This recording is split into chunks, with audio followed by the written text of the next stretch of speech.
Hello. It says I'm live. And so I presume that's true. It says there are 4 people. Doesn't tell me who you are. If you want to introduce yourself, it's gone down to 3. Then feel free. I have the Zoom open also. And there's nobody over on Zoom. I'm going to put the link here in the... Yeah, there that is. So the opportunity of Zoom is that if you sign into the Zoom area, then you will, and if you have a webcam on, you will be visible and audible by me. You could also sign in without a webcam and be audible. That gives you the opportunity to ask questions or give feedback more directly without actually typing anything into the text. I won't be visible on you on Zoom because I can't have the webcam hooked into 2 apps at the same time. So if it does open up, if people do show up in Zoom, then I'll have to navigate between 2 apps, but I think that will be doable. Hello, Oswald Spengler. All right. So I'll begin. Let me actually just see about having the 2 windows open at the same time.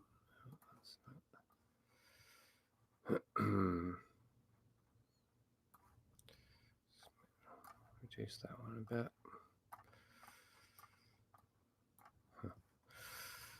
All right.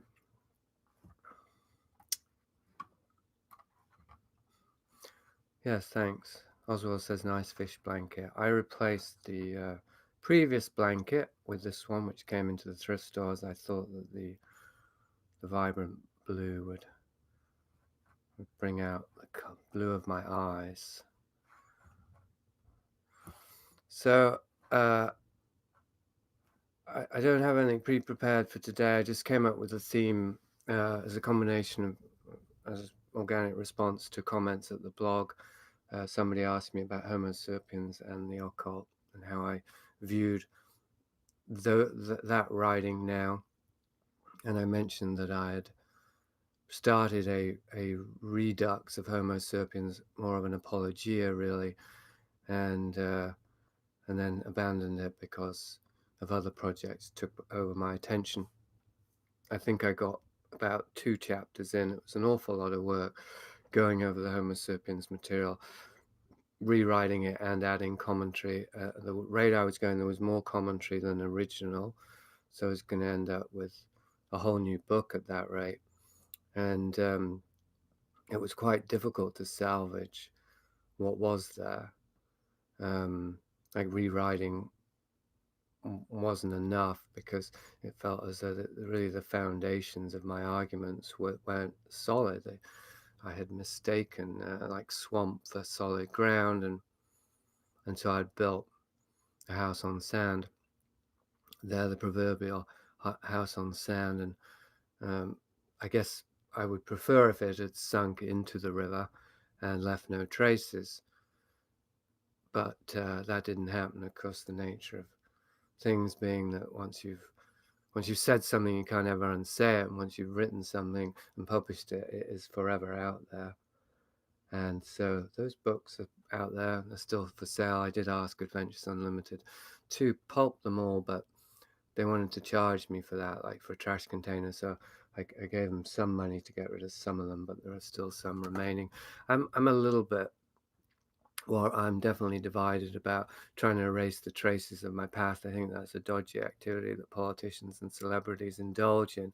It's not about that. I don't mind it being out there as a testimony to my youthful folly. I just don't like to think of people actually reading it without the context of my present perspective and being misled by it. I feel responsible for passing on misinformation and disinformation.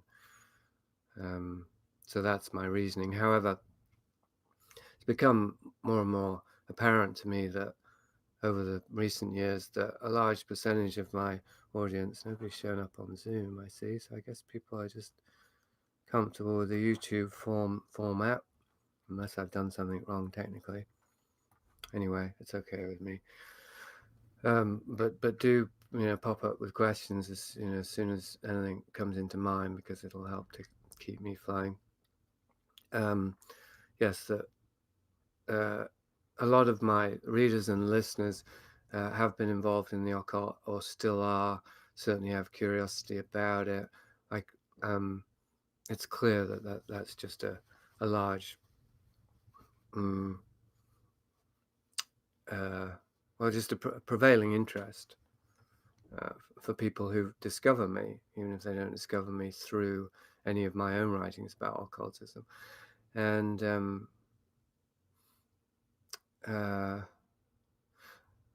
well,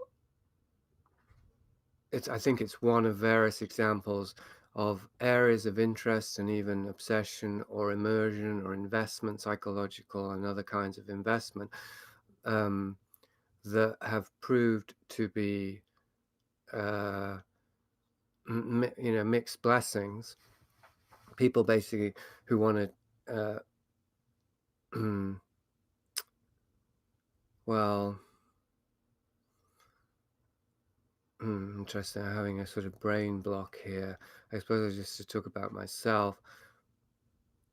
My own trajectory with the occult is that I went very deep into it, and I explored it, and I experimented with it very much, and I got results, and it worked for me for a period. But at a certain point, I began to see that the ways in which it were working, as with psychedelics, was not working for me on a longer term basis. Like, it was working for a while, felt good for a while, but then there was a fallout, there was a payback, there were back taxes, and so on.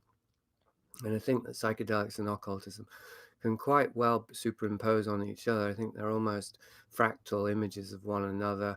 Obviously, many people are into occultism, are into psychedelics, and vice versa, and the one can lead to the other. People who get into occultism end up taking psychedelics, and vice versa. So although they're not synonymous, they do overlap in ways that are so many that I think one could almost take psychedelics as a microcosm of occultism, in terms of trying to access deeper knowledge and deeper layers of our unconscious in order to experience some sort of liberation or enlightenment via practices that we don't fully understand. Now, of course, the third category that would fit with this and would just be spiritual practices in general. And there isn't a clear distinction in my mind, and I don't think in reality, between occultism and spirituality, even though mysticism and magic is a dyad. But I think that perhaps this has to do with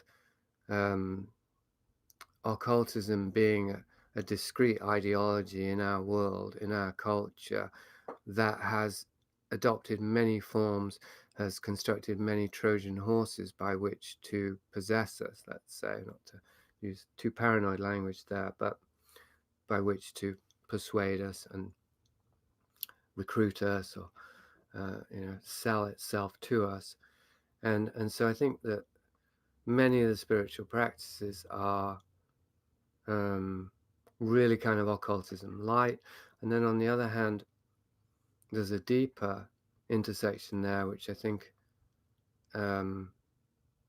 is that perhaps the prevailing motivation, and perhaps this is the key question before I get into specifics, if I do, about occultism, what's the prevailing motivation?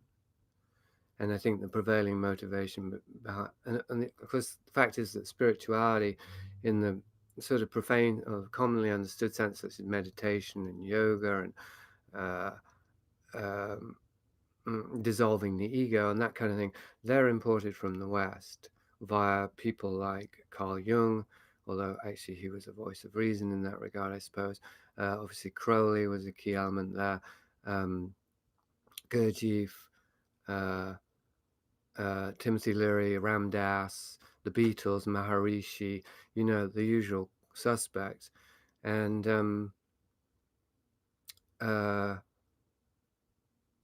whatever the prevailing motivation was for those practices in the East, it'd be difficult for us to speculate, I think.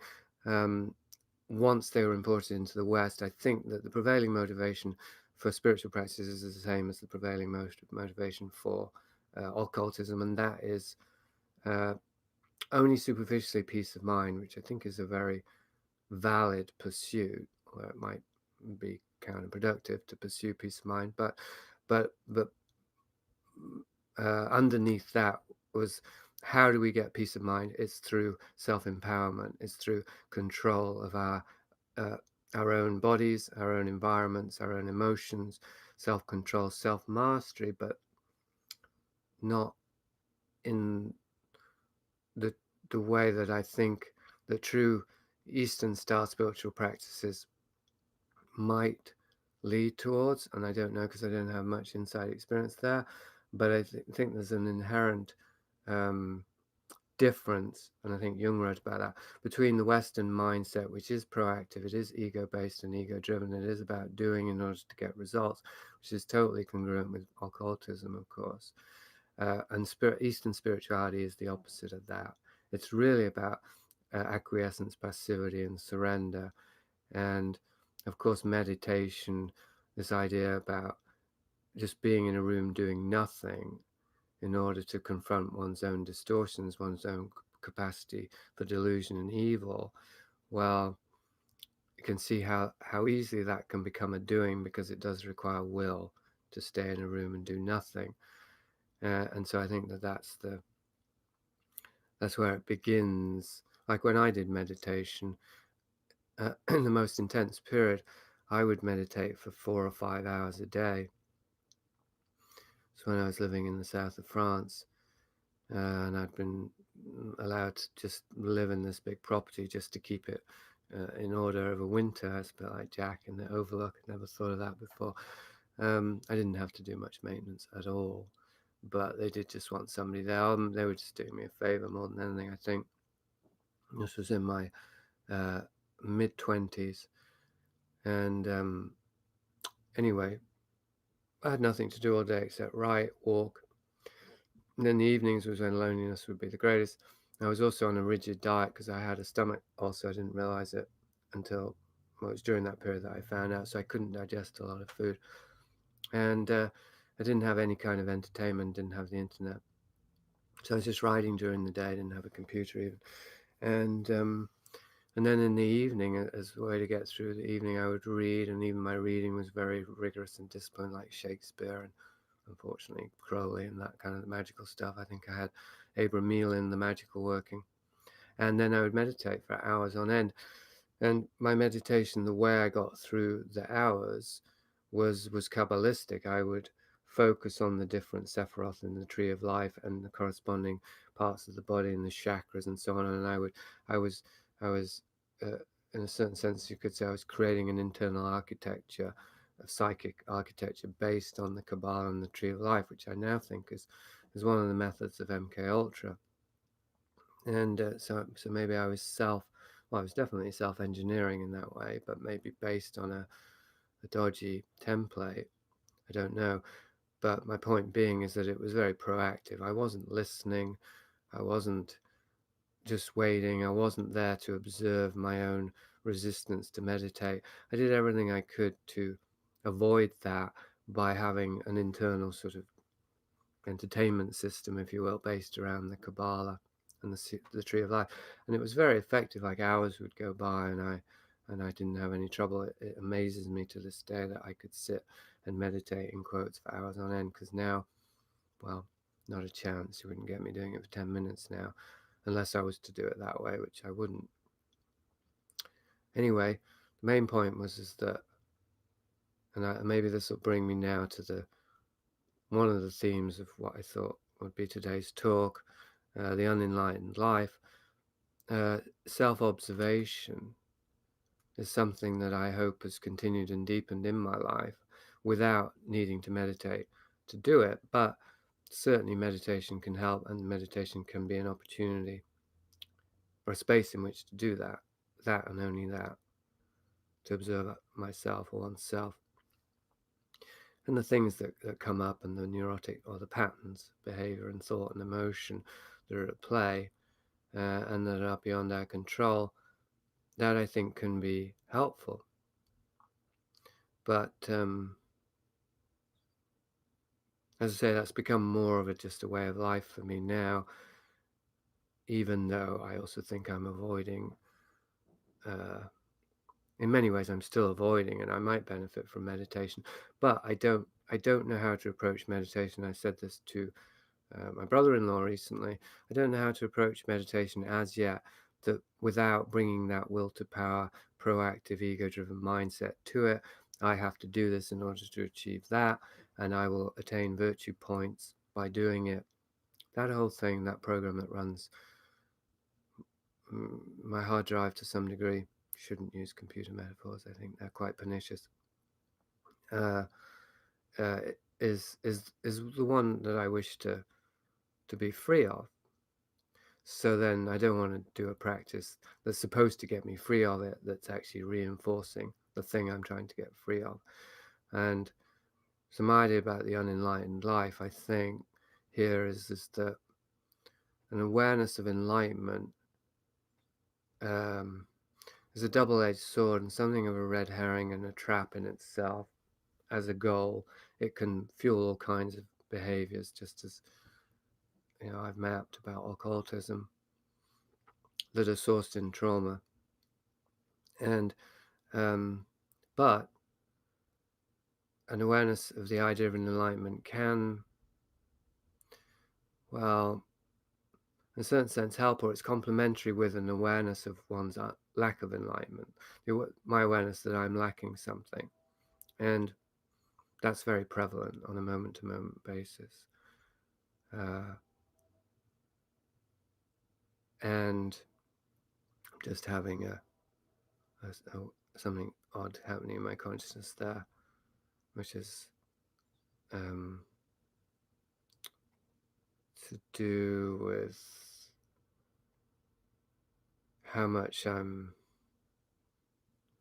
responding to the awareness of the audience out there.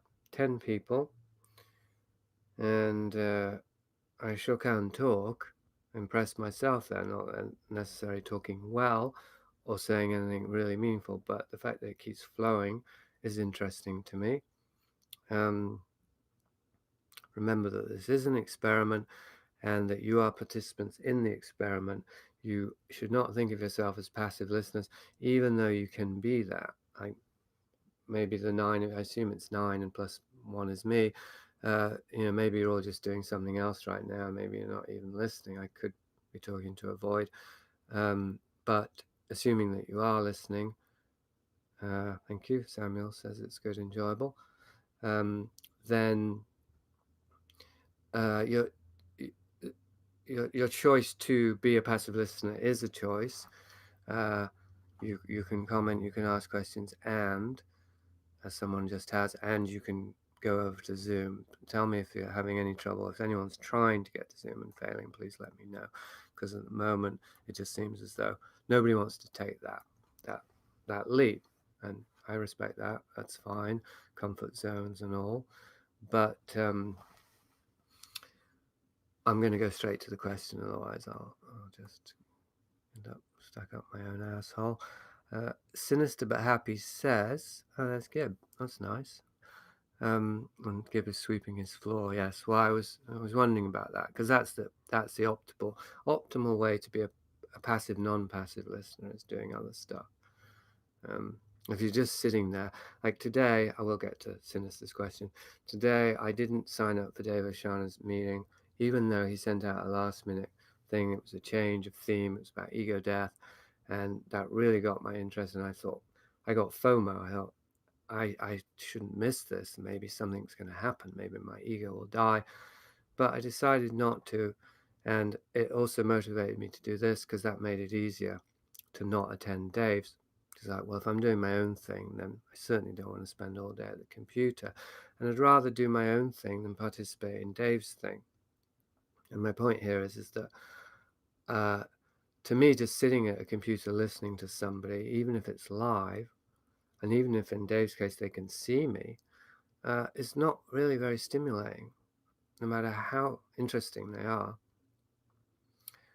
So yeah, I'd also be sweeping my floor if I was being in the passive role here. Although I don't do that with Dave, actually, I have to say. But anyway, Sinister but Happy said, "What is your definition of enlightenment?" So, well, that brings me back, gets me back on course, I suppose. I don't have a definition of enlightenment because it would be foolish to define something I haven't experienced. But then that would raise the question: how can I define unenlightenment? Well, that's a bit of a play on words, really. I know that I'm lacking something, and I know that there are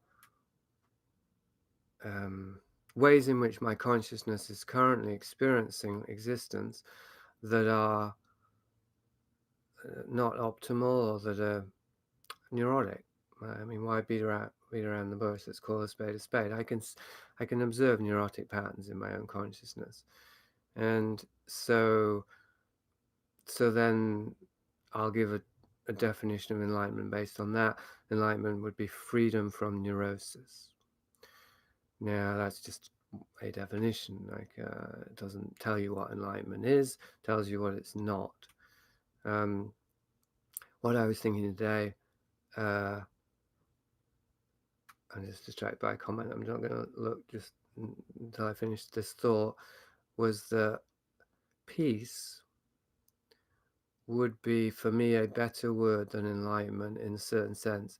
Of course, it's a very vague word that, has got all kinds of associations and so on. So I don't mean necessarily as a word to use with others, but for me, as in my understanding of what I'm moving towards and what I feel that I'm getting closer towards with time is peace.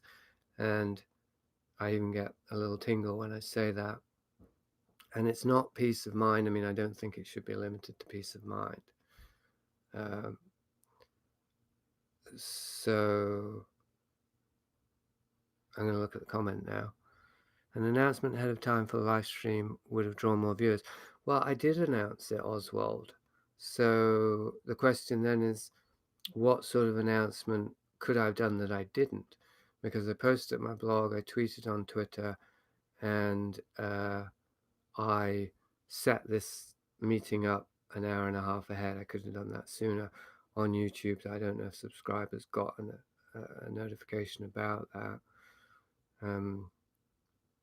But anyway, if you have any suggestions about what sort of announcement I could have done that I didn't do, then please let me know, because I thought I had. Oswald has said, the Freud quote from a few podcasts ago, neurosis is the inability to tolerate ambiguity, has really been sticking with me the last few weeks.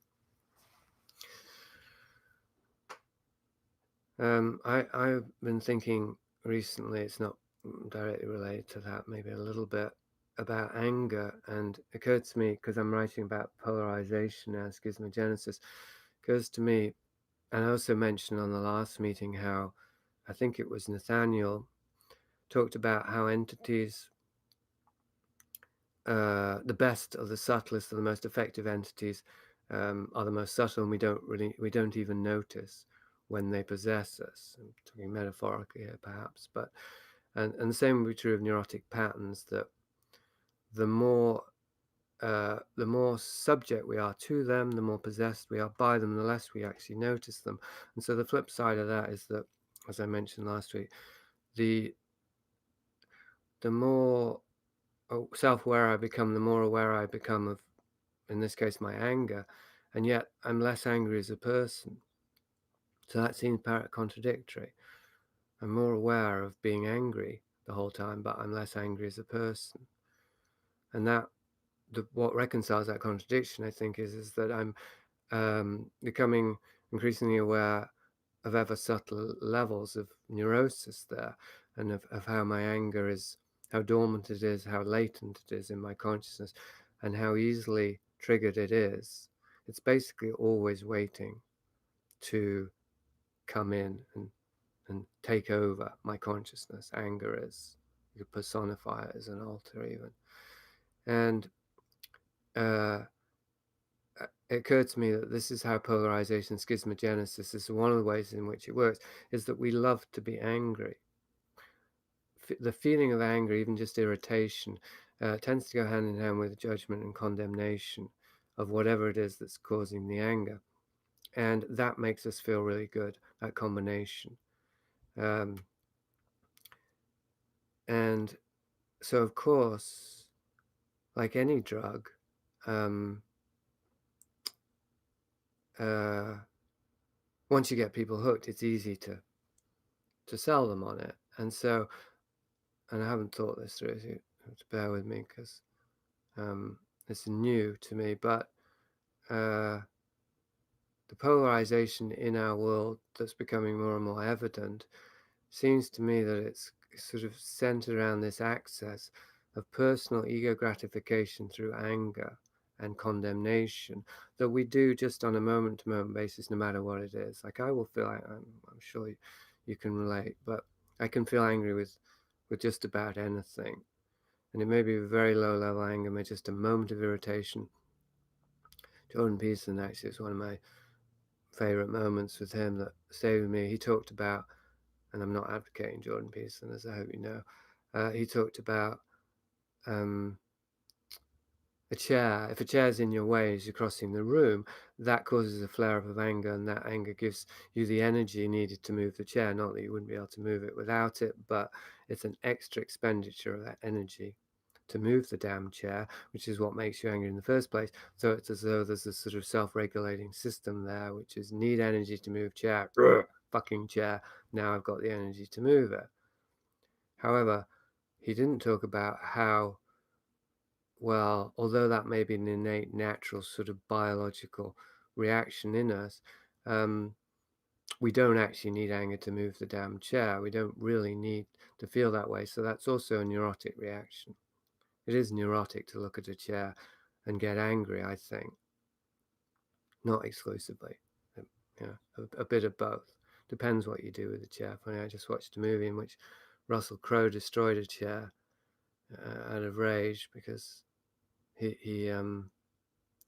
it's LA Confidential, not a very good movie, but enjoyable. And he has his hot button is when women are abused, because his mother was beaten to death by his father, and so he's hearing about this woman who's been locked up somewhere and being tormented, and he destroys the chair in rage. Not as in he doesn't act out, he's just holding it so tightly that it snaps.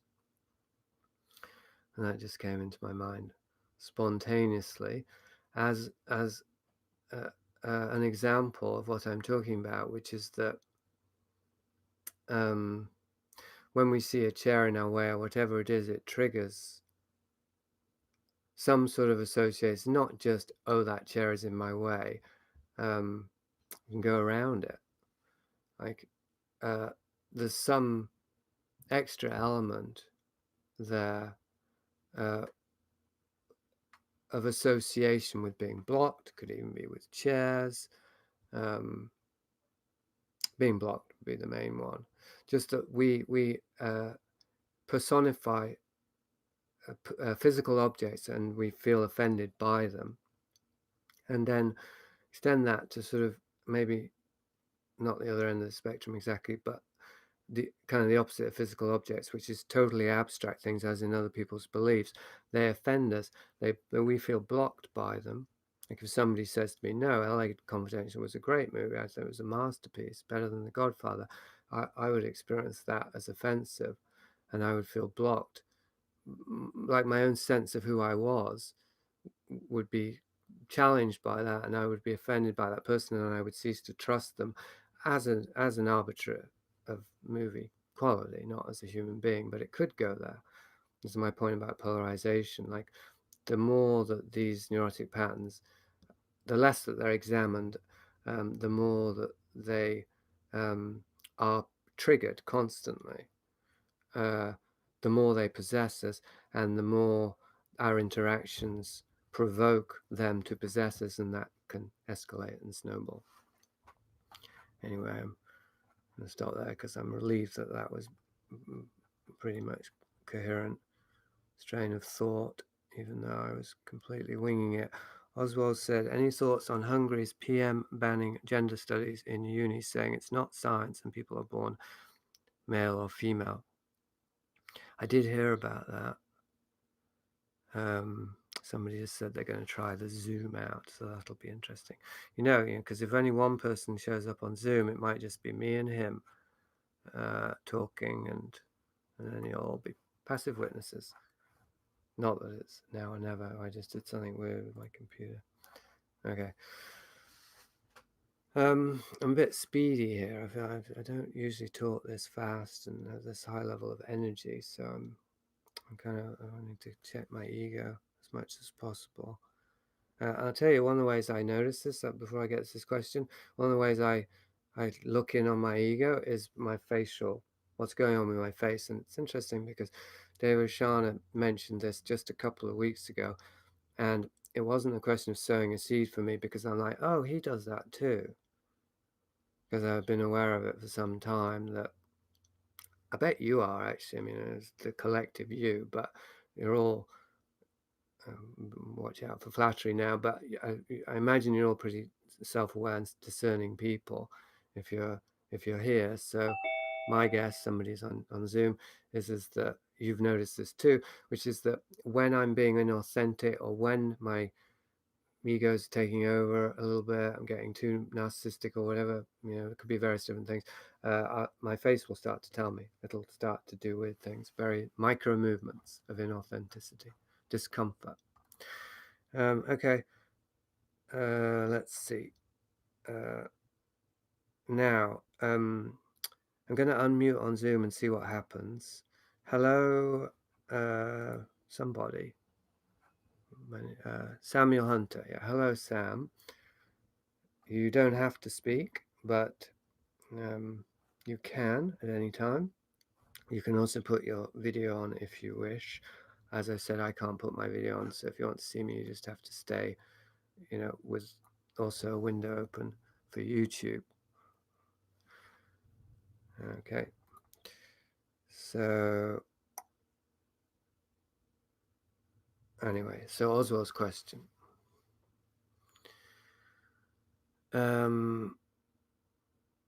I did hear about the banning gender studies in Hungary, and it confirmed my feeling. I don't know anything about Hungarian politics, but it confirmed my senses that the tide is turning on the transgender issue, and I think that if so, that would indicate on much larger issues too. And this is one of my concerns about my own involvement with these narratives, that I wouldn't. These narratives. Oops! Now I've got an echo. Okay, so the echo's gone. So just heads up to Sam on Zoom, or anyone on Zoom. Do keep yourself muted unless you want to speak, because otherwise we might get all kinds of feedback and weird stuff. Okay. Yeah, the narratives around transgender and various other things. Because my feeling about, I can see Samuel now. Hello, Samuel. He can see me, but he's shrugging. So if you have a problem, Samuel, and you can stay on Zoom, what have you, and if you can have both windows open, best bet is to type your problem into the chat on YouTube, so that I can mostly stay there. And then, as I said, it's going to take some work to get these two balanced out, but I think over time we will figure it out the optimal way. Oh, he was seeking the mute. Yeah, no, I'm not hearing feedback, so you are muted, I believe. I actually can mute you on Zoom, collective view, so I'll do that in future to make it easier for people.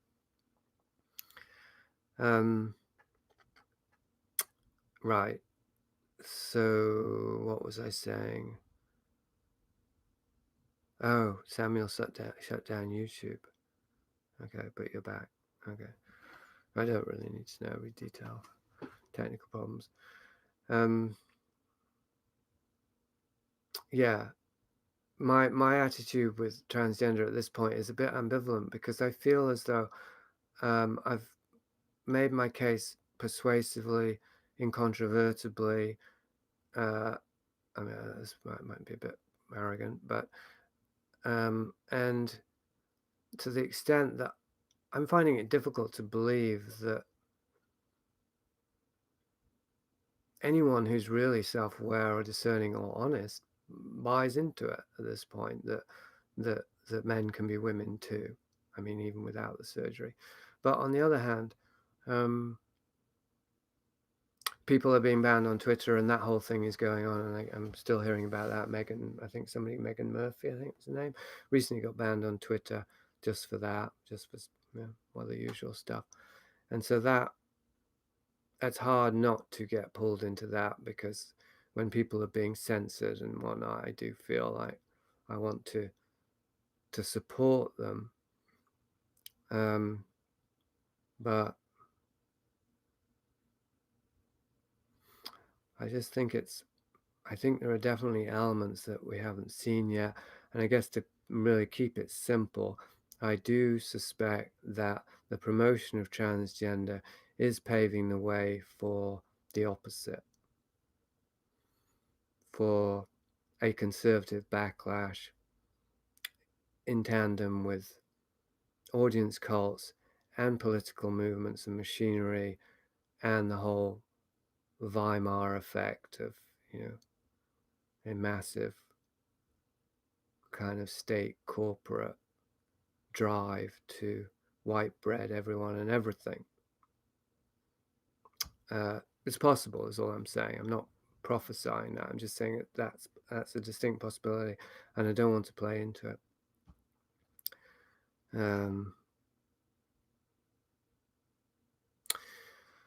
All right, so I feel as though I should get back to the main subject, if possible, which was the occultism and the baby and the unenlightened life.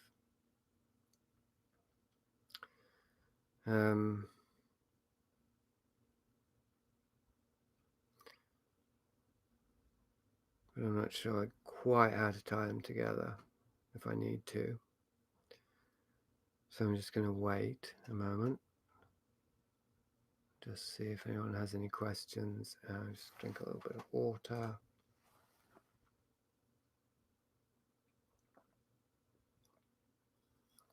I think I'll go back to a point that I just zoomed through, no pun intended, about the facial movements, because I think that seems like a small thing in a certain way, but on the other hand, I think it's a very important thing. It's a word I never used to use.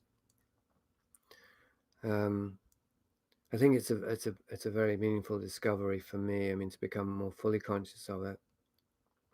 It's also in the room, and it's always best to bring it into the room. I'm going to get to Oswald's question in a bit, because I do want to answer that.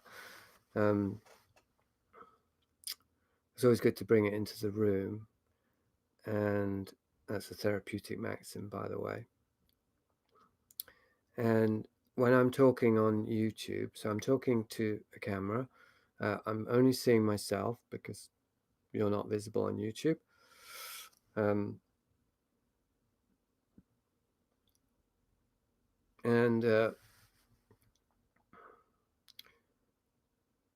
Well, I guess I'm conscious of performing. Like, I don't want there to be dead air. And because it's just me talking, if I don't keep talking, there will be dead air. Someone's back on Zoom, or someone new on Zoom, perhaps. Ah, yes, someone new. Cardboard Psychic is on Zoom. Hello, Cardboard Psychic. Yes, welcome to Zoom. I'm currently the only person, but it does mean I got somebody to look at. That's timely. So if you wish to speak, you can simply do so. But if you don't, then I will mute you, or you can mute yourself. I think I just lost video there. Oh, okay. Well, I just hit the button to speak, so. Okay, go ahead. Hey, Jason, how's it going? Hello. Hey, Who are you? I mean, besides the cardboard psychic. I'm also Jason. Oh, you're another Jason. Oh, what a fitting debut. I'm talking to my doppelganger.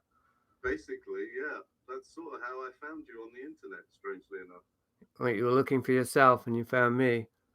Well, you know, coinky dinks. I was looking for something else, and then you popped up in the mix. Right.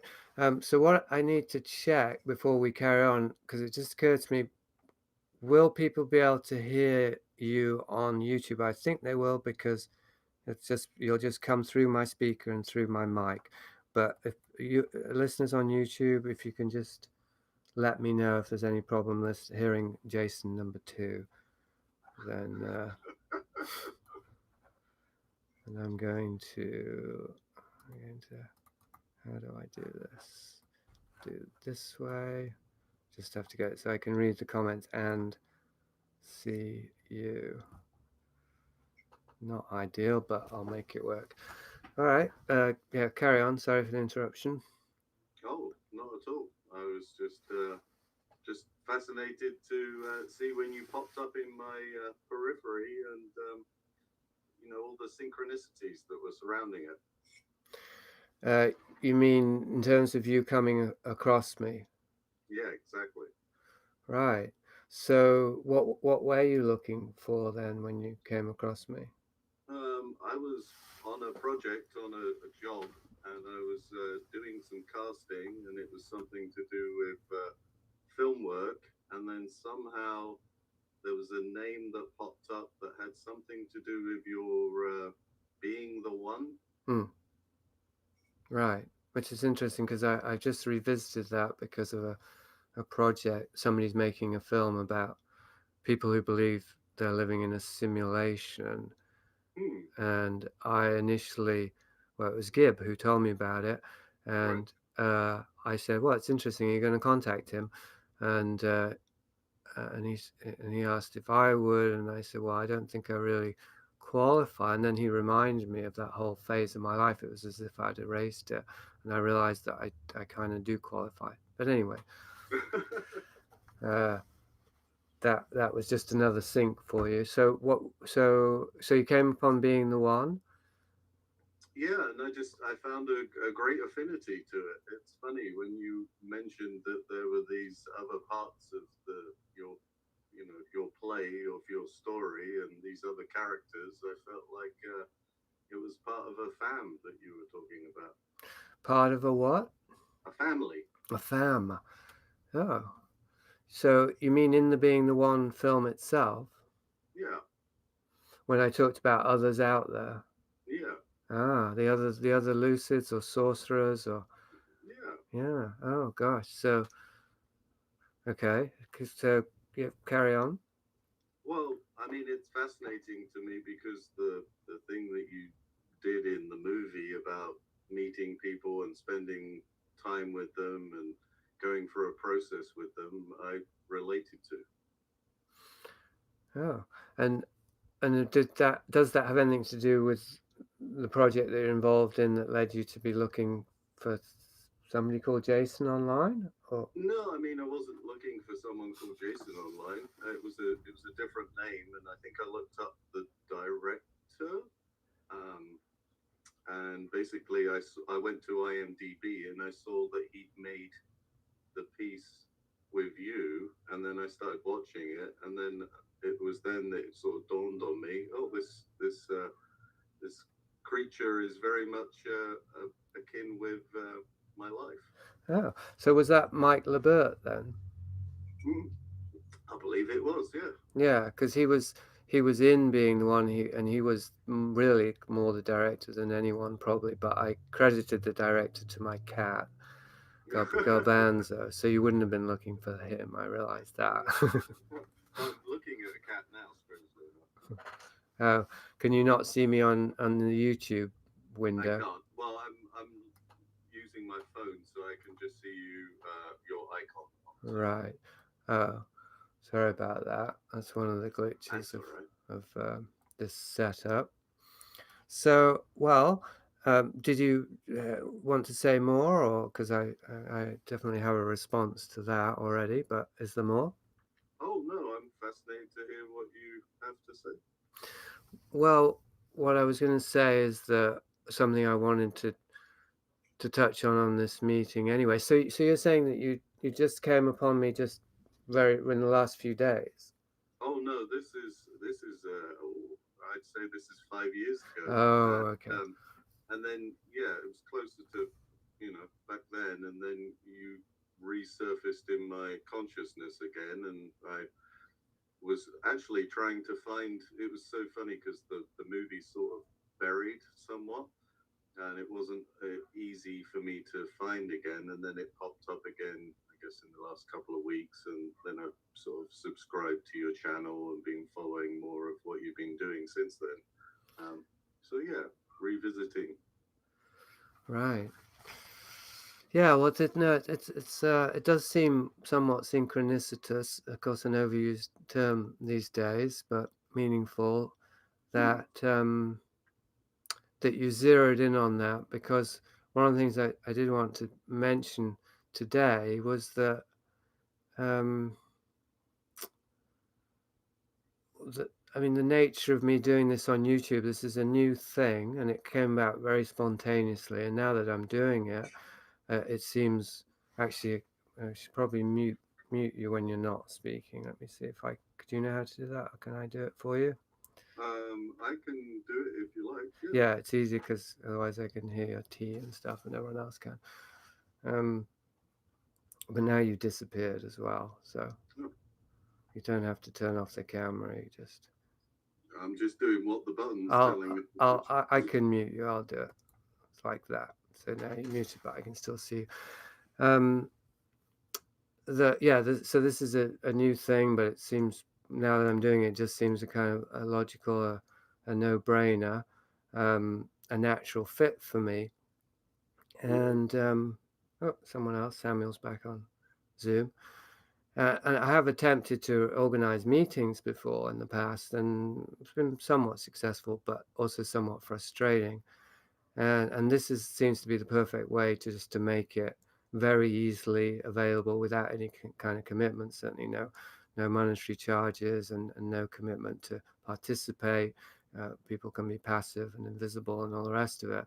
So that's definitely an advantage, I think, for many listeners to become more involved with me without having to actually leave their comfort zone.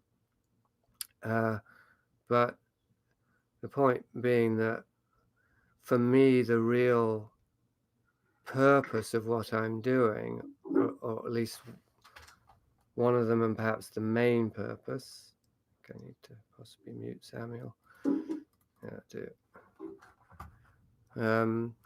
is to connect to others.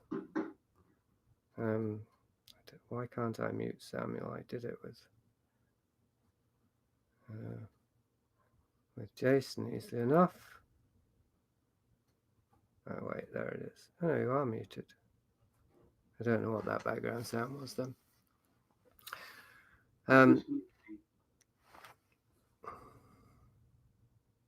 That was you, Samuel? Yes, and now I'm muting again. Oh, I see. Okay, thanks. Yeah. Right, so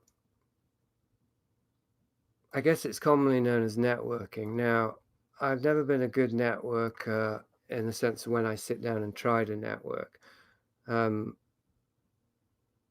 don't necessarily think that networking is a great thing to do in the way that it's kind of been set up in our culture, social networks and all that stuff.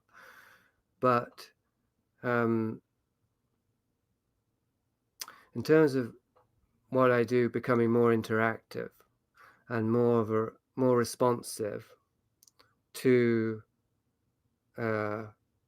those who are actually paying attention to it, to me that feels very essential in order to enliven it. And so at a certain point then, what starts as a single enterprise becomes a collaboration. And perhaps what Jason, what you at least reminding me of, is that I used to have this thing. It used to be a thing that I was always looking for, was my tribe. You call it fam. And well, in the intervening years, there's been a lot of self-examination and a lot of deconstruction that's gone on around that super-egoic identity I had, that thought he was the one, or thought he was a leader, thought my destiny was to find my tribe and bring them all together and embark on this grand mission to bring about the end of consensus reality as we know it, and usher in the agents of the apocalypse, and so on and so forth. Like, you could see there was an awful lot of, psychedelic infused fantasy and delusion in there. And that, of course, played out in the interactions with those people. The ego inflation, the grand narratives, it was bound to, backfire or combust, and it did. Like, every time I assembled a team together, and I would say that's rather presumptuous to say that I did that, but it felt like it, at the time. Avengers Assemble, it only lasted a brief period, and then it kind of exploded. We're not talking about many times, actually, maybe 3 in total. So, and where I'm situated now, or one of the ways that I'm situated is trying to make myself available to people who've discovered me in a more personal way and in a more direct, useful way, which is offering consultations and charging for it. So in order to have some sort of income as well for myself, so that the thrift store, my livelihood doesn't depend on the thrift store. And so what I'm doing here is congruent with that, but I'm not quite sure how. Like, the people who are signing up here, well, with one exception, who I won't name, are not people that have sought out a dialogue with me for consultations. And I don't think either that they're people who've been on the podcast, except for Gib.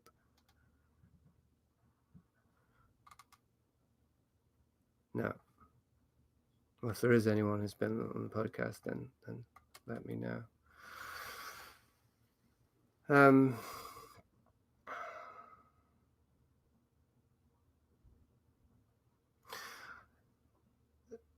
So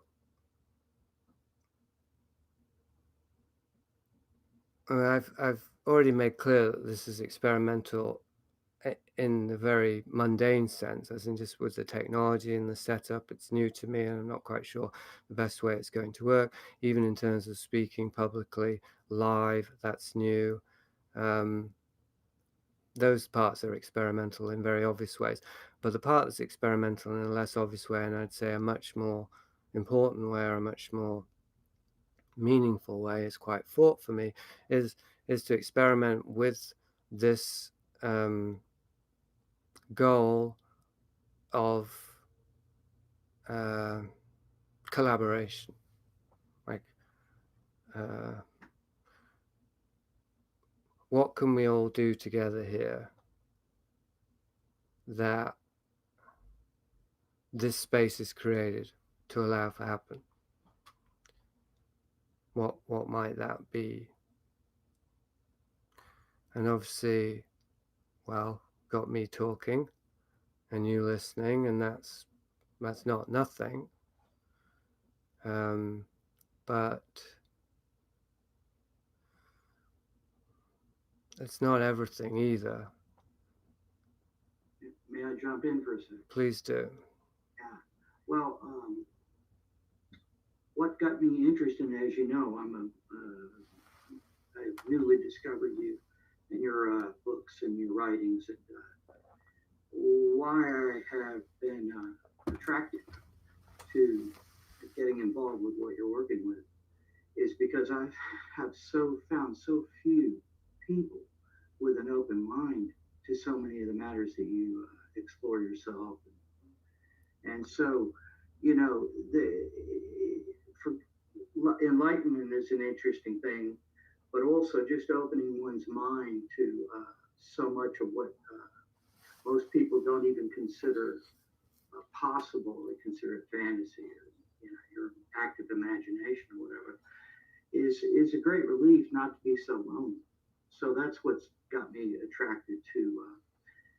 Like I'm in Curacao, as you know, I'm on a business trip for the next month, and I've got 2 more weeks to go. And yet, when I saw your video of what you did last week, and then got your email, I had to join. I had to come in. So I appreciate what you're doing. I hope to be able to contribute a little bit along the way, but I very much appreciate it. So I'll go back to the mute here, but I thank you. Thanks, Samuel. It's good to hear you say that, and that does help me to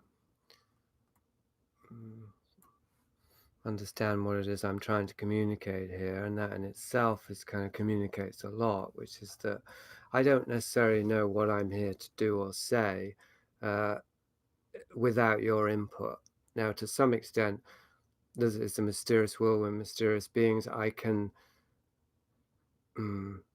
if I'm sufficiently spontaneous and relaxed, then whatever comes up, and obviously with the questions and whatnot, is going to be appropriate for the people here. And there'll be some sort of synthesis or synergy happening. But certainly the more consciously others participate, the more I can become conscious of what it is that people are looking for, and I can see if I can have it within me to bring out. And that will be a self-discovery for myself.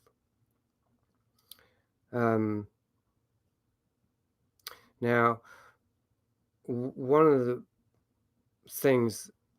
ways in which I've been prepared for these meetings that have now begun officially, I guess, is by participating in Dave Oshana's thing. And this is, very key to my relationship with Dave Oshana, is that he's an example.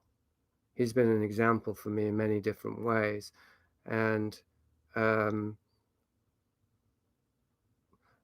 generally, what I get from Dave Oshana is I experience it most fully when I'm passing it on to others.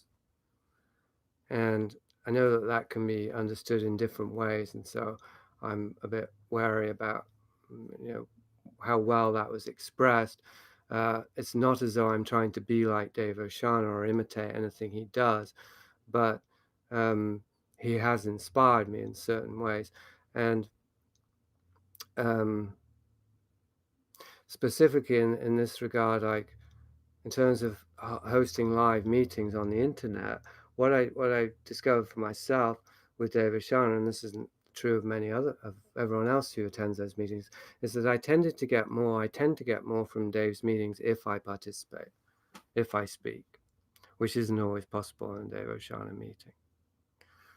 So I mention that because it may be true for people here, like, and it's an interesting conundrum because, as you've seen in my previous output and even today, I can certainly talk and I can certainly get into a rhythm where it just seems like I'm going to riff for hours on end and maybe be interesting and maybe even be relevant. And you may go away with something that's meaningful to you, but that isn't necessarily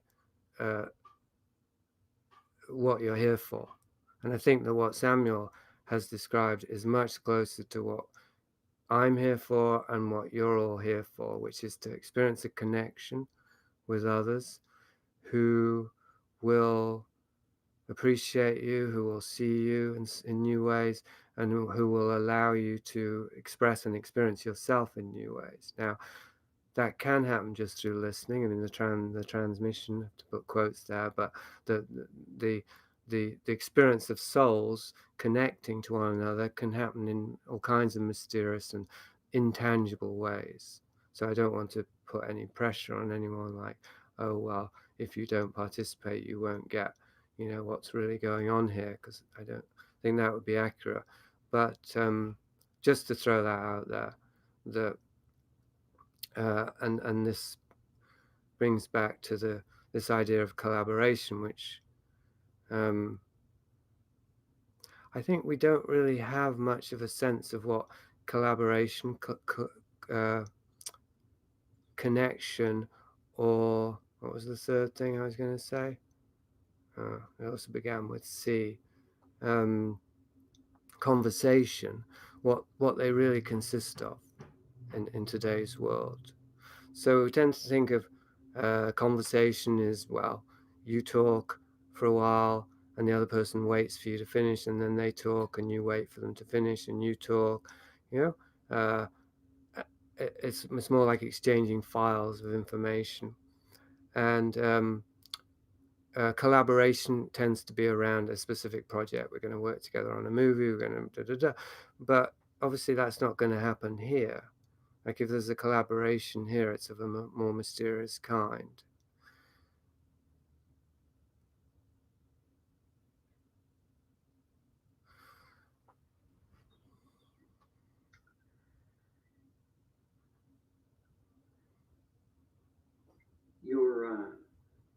Your recent blog post, Conspiracy, Mm-hmm. prompted me to think a little bit about conspiracy, and let me see if I can find what I wrote. It sometimes seems to me that life itself conspires within itself to keep the actual mechanics of life secret. And so I kind of, speaking big picture-ish, but in a way, what I'm trying to say is that if conspiracy is inherent to life and it's its primary objective, to keep it interesting from the perspective of life, then of course all of us that come forth in this grand, some would call it illusion, but whatever, would have a affinity to conspiracy. Hmm. What you say? Well, it's another C word, isn't it? I suppose that's the counterfeit, fifth C word there, CO words, CON words, not quite. I think I see your point, but I think I would counter it with that we're talking about the counterfeit or the shadow there, because conspiracy implies secrecy and it implies criminality, and so the very inverse of what I was talking about as what collaboration, connection, and conversation allow for, which is transparency and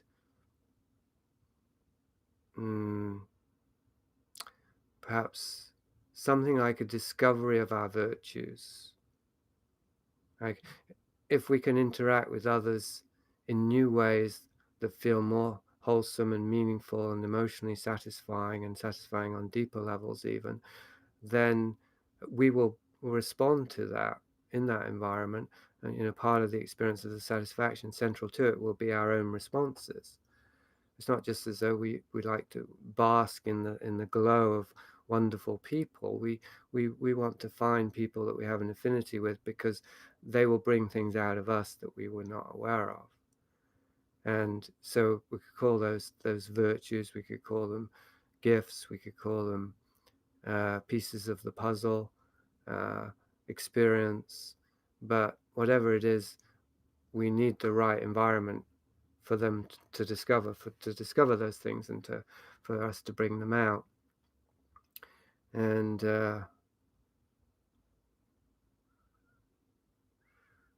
it's an interesting, I see as a kind of conundrum that I know I'm aware comments have come up, so I just want to check those in a moment. But that many people who listen to me and read my work are already immersed in the realm of conspiracy research, or perhaps not even research, just reading, clicking, just drawn to it as a kind of infotainment, conspiratainment. and also the occultism. And so we have a shared affinity, you could say, for the darkness, for the dark side of something. But there isn't much to gain from a focus on that unless it leads us to the light. There isn't much point in gazing at the shadow endlessly unless by doing so we can use it to reorientate ourselves to find the light. I mean, the shadow does indicate where the light is. I'm being overly poetic here, but I think of necessity, because this for me has been the light at the end of the tunnels of conspiracy and occultism. Has been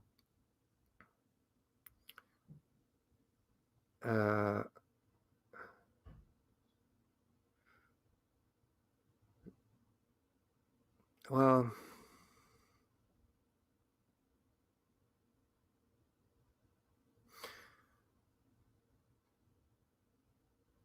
I think it's like if we have an interest in darkness, it's because we have an affinity in darkness. So, and if we pursue that interest, then we become more aware of that affinity, and eventually, if the fool persists in his folly, he will become wise. Eventually, we will start to really look at that affinity and say, what is that? Why am I so interested and fascinated and even obsessed by these dark subjects? What is it in me that draws me to them? And that's the thing that's of value to identify, I think. That's the subtle entity that possesses us. Say to that is yes. For a while, I avoided my own shadow, and then in time, I started exploring it, curiosity, and then I started exploring shadow theory, I guess you might say, to try to understand others like Crowley or etc. And then I got bored with all that, and so I'm not gonna project that I'm attracted to the light or I'm all about the light or my dreams and goals or that others view me as a being of light. No, but at the same time, all the darkness stuff is boring to me now. Maybe it's because I'm 61 and I got bored with it, grew out of it. I don't know. Mostly, I wouldn't say completely because always something creeps up and then I have that aha moment. There it is again. But for the most part. Thanks, Sam. I wouldn't say I'm there yet. I'm just going to, because I don't want to leave it too long, I'm going to look at the comments that popped up. Hi, Barterface. Oswald Springer said, an idea to spark more collaboration is Discord, a service designed for gamers, where users create an account, join a Discord service, and voice chat together. Each server also has text chat. I think that's a subject unto itself. The Discordians. Hi, Jason. Getting a lot of issues with the video chat timing out. Not sure if the issue is on my end. And Rob D said, I used to consider the Seth material and enlightenment transmission. Did you ever get into that stuff? No, I didn't. I read about Seth material briefly in Prisoner of Infinity just because of its associations with one intelligence group or another. I forget, but it seemed. But I haven't explored the material itself. I mean, I think that brings to mind for me that there's a danger, I think, and I'm responsible for using the poetic language of darkness and light, of associating dark material with negative or self-defeating or obsessive or what have you, and supposed light material with positive and healing and healthy, because the inquiring conspiracy and New Age and things like the Seth material, although that might be a little less New Agey perhaps than some others, but they're all about love and light, Course in Miracles, and I wouldn't say that they're necessarily beneficent. There certainly wasn't the route that I took. And the thing is that dark and light, in its literal meaning, is simply day and night, and relates to the movement of the sun and the earth and the moon, and the darkness isn't inherently destructive. Like the darkness does have its advantages for survival and for peace of mind, and emotionally, physically, and mentally. There are positive aspects to the darkness. A closer correlation for me with dark and light as negative positive poles would be unconscious and conscious. And in that regard, I would say that it isn't so much about where our focus is, but how conscious we are of why we're focusing on it. So for me, I mean, for a long time, I've wondered if I would stop writing about dark stuff, and it just hasn't happened. But my focus has definitely changed. What has happened is that I'm also writing about more personal stuff and more positive stuff, and I'm finding enough peace of mind and confidence to talk about love and peace and affection and companionship and sharing and the good things of life and the goodness that is within human beings and that is within existence. But I don't think that, I know that for myself that wouldn't be meaningful if I hadn't already rooted myself in the darkness.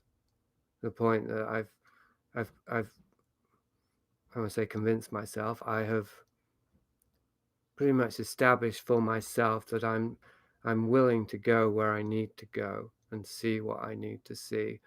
And I think for others too, who are drawn to my work, they recognize and respect that I have an ability and a willingness not to turn away and flinch from negativity. And obviously there's a world of difference between a Hallmark card that says, love makes the world go round, and somebody who's survived all kinds of horrific traumas and is aware of the true nature and condition of the world that we live in, and who is still able and willing to speak about love actually being the true transmission that does guide us through this seeming nightmare of unreality. So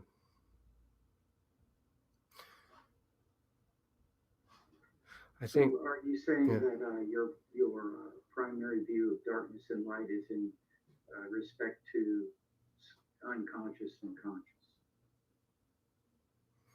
and what you're aware of consciously, and then that unconscious aspect of the self that comes forth and causes your actions and what happens in your reality to kind of be a repeat over and over. I'm noticing that you're mentioning that in Prisoner of Infinity. Yeah. Yes, I mean, with regards to Whitley, perhaps. Well, or anyone. I mean, if we encounter someone and we have to interact with them, or we choose to interact with them, and they can be very cheerful and they can be very positive, but if we feel inherently that they're not being authentic and that they're pretending, that's not a pleasant experience for us. On the other hand, if maybe the same person begins to act unpleasantly towards us, and we have the experience of, oh, well, now I'm finally seeing who this person really is, that will be a more pleasant experience. I actually had this experience in the thrift store recently. I was planning to write about it, hopefully I will, but there's a customer who comes in regularly. He's fairly new, and initially I liked him because, well, I did. He's kind of older person. He's not a street person, but he seems like a very lonely person who doesn't really get out much. anyway, and but he's also one of these people that come into the thrift store a lot who will simply talk and talk and talk. And I noticed over time that he wasn't really responsive. He wasn't really aware of what was going on with me while he was talking. He was respectful, so if I started talking, he would stop talking and listening. He wasn't a total, bulldozer in that regard, as some people can be. And so initially I thought, oh, well, he does seem to be aware because he listens and he but as more time went on, I realized that although he was listening in a superficial level, as in he would stop and hear what I say and then maybe respond, he wasn't listening with his body. He wasn't listening at that deeper level. So I had this experience on this particular day where he was just talking and talking and talking, and there were various things happened that increasing my tension, but the main thing was this feeling of being a passive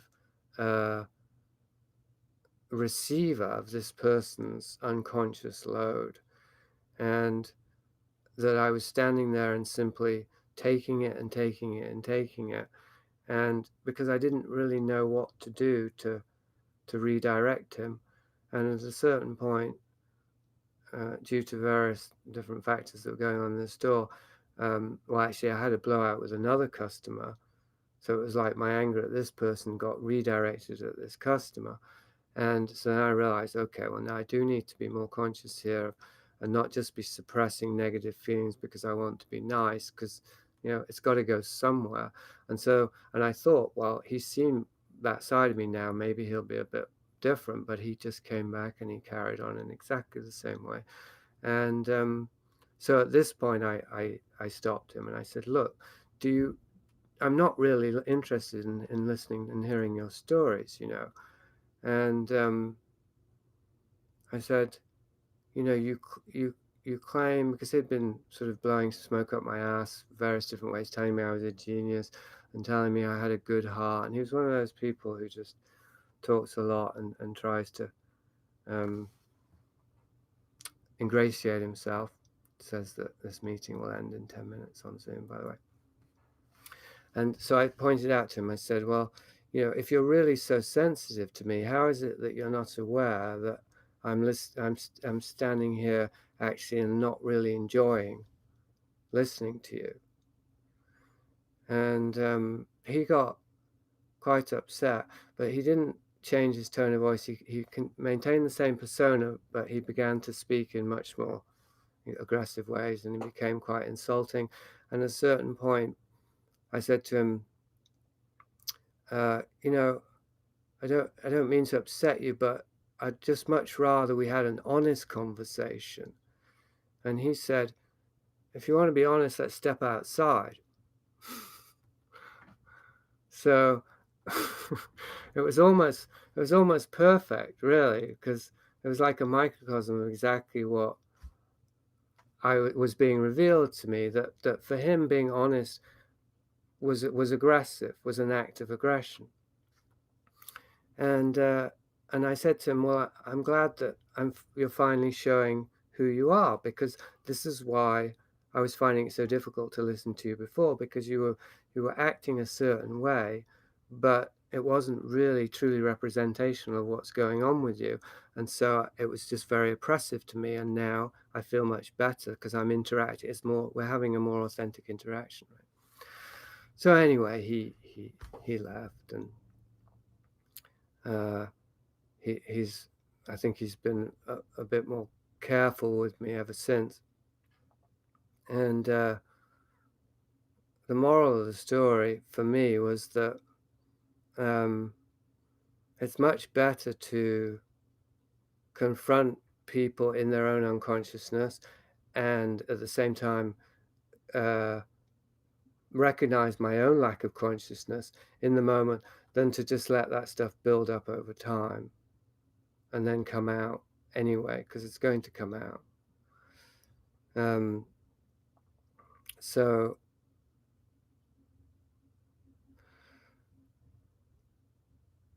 I would say that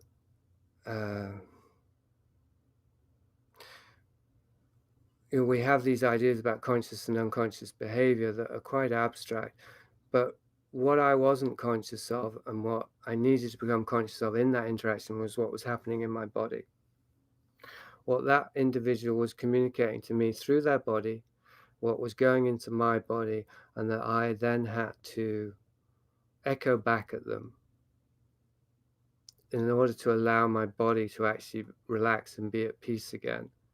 And the body does need to expel stuff. It needs to fart, it needs to belch, it needs to shake, it needs to vomit, it needs to shit, it needs to piss. If it takes toxins in, they have to come out one way or another. And we're like that on different levels as well, like psychically, emotionally, and mentally. We're also like this. So I think that a lot of the darkness, I mean, there's two kinds of darkness in this analogy. There's the darkness that comes from repressing stuff, and then there's the darkness that comes from expressing stuff like chaotically. And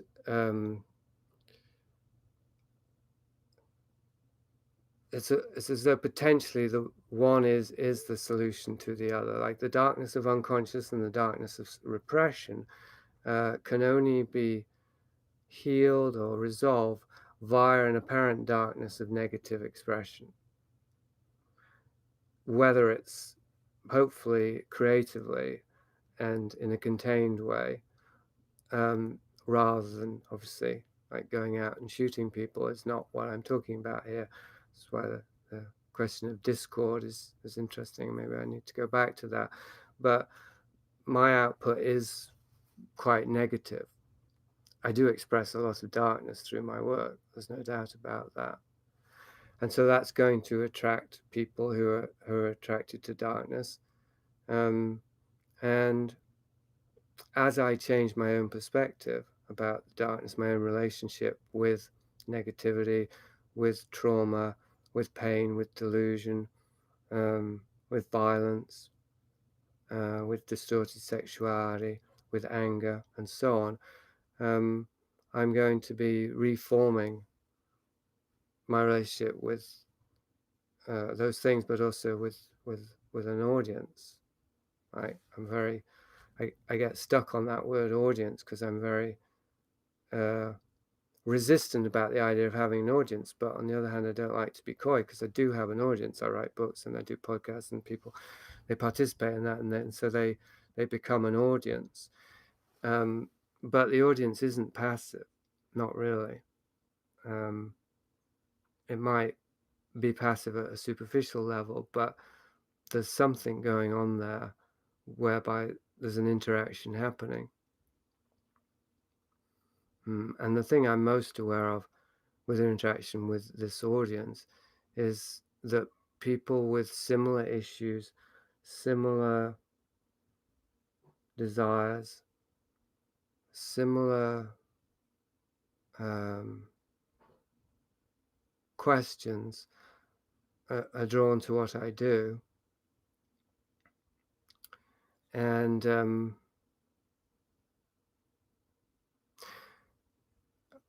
I think are stuck in similar ways. I'm trying to become unstuck from things that I myself have got stuck in.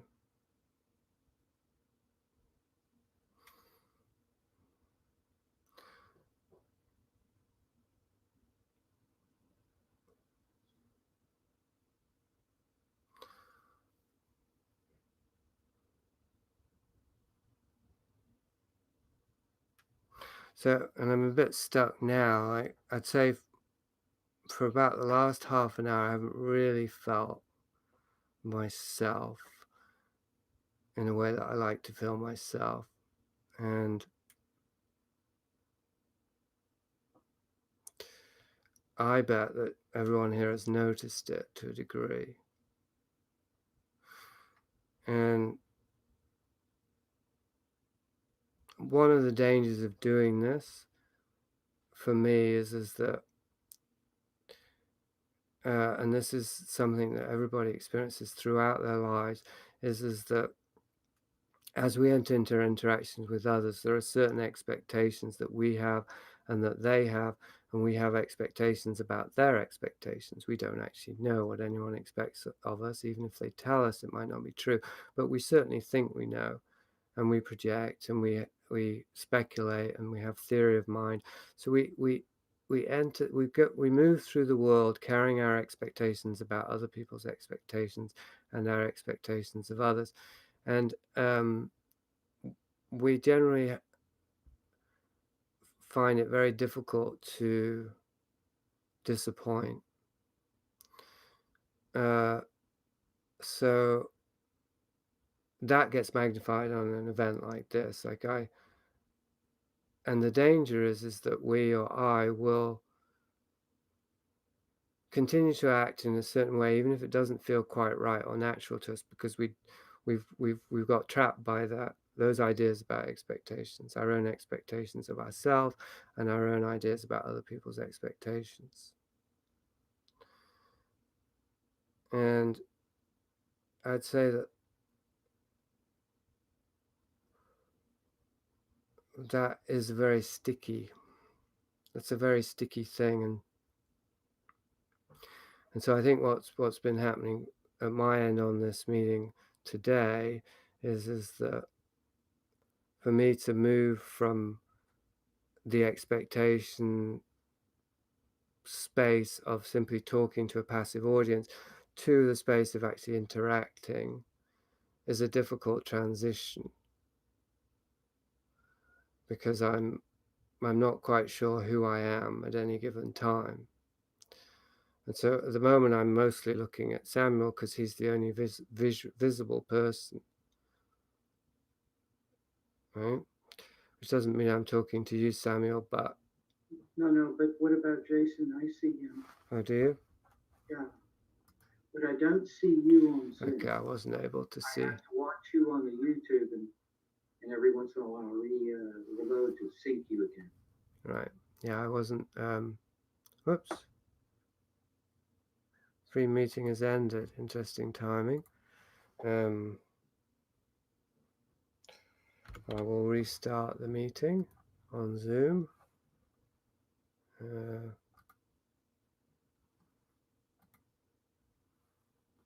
Liminalist live meet start.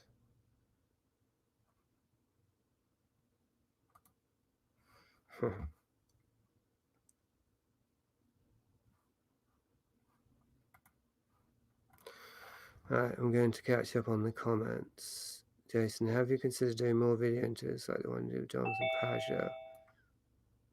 Right. Okay. Well, what do you mean like, though? Oh, I see. I'm sorry. You mean the video aspect.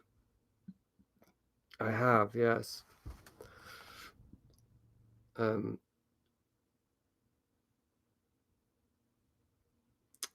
It's just more work is the main thing.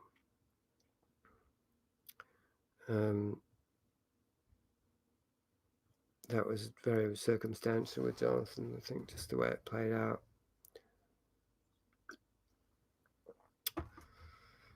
Okay, so there are 16 people.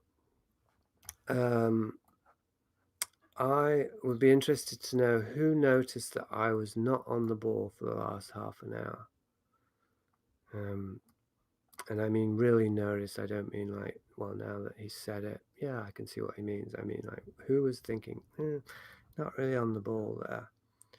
Because this is an important question for me in terms of reality checking. I mean, I know when I'm enjoying myself and when I'm not, and I wasn't enjoying the last half an hour, and I think it's much more important to acknowledge that than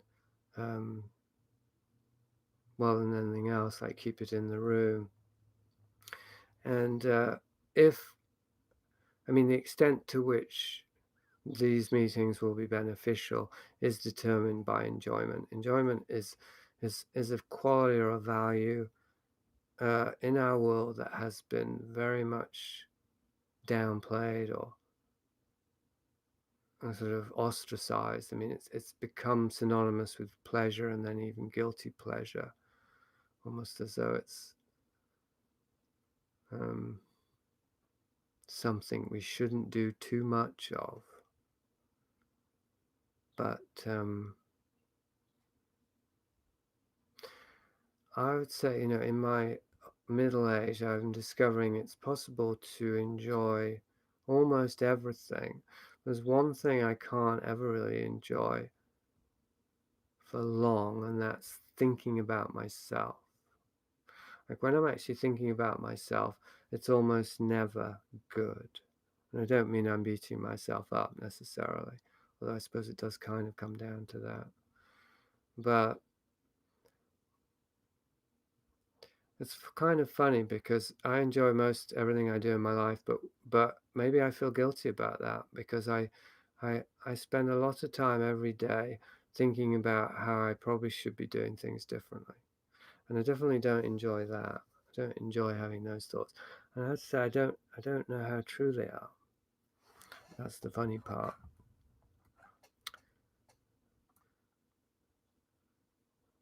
Johnny B said he noticed a little. Kay said dividing focus between Zoom and YouTube. Card troll, the truth preferably needs you back for round 2 stormy weather. I'm not sure what that last bit means. Well, it's generous to say it was just about a technical thing. It wasn't. It was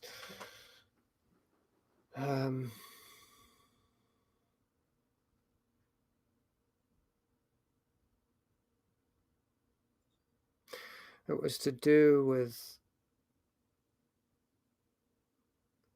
wanting to keep the show on the road. I love C.W. Chanter. Don't know who that is. They're having a sort of, not private, but interactive chat there in the chat. Jason? Yes.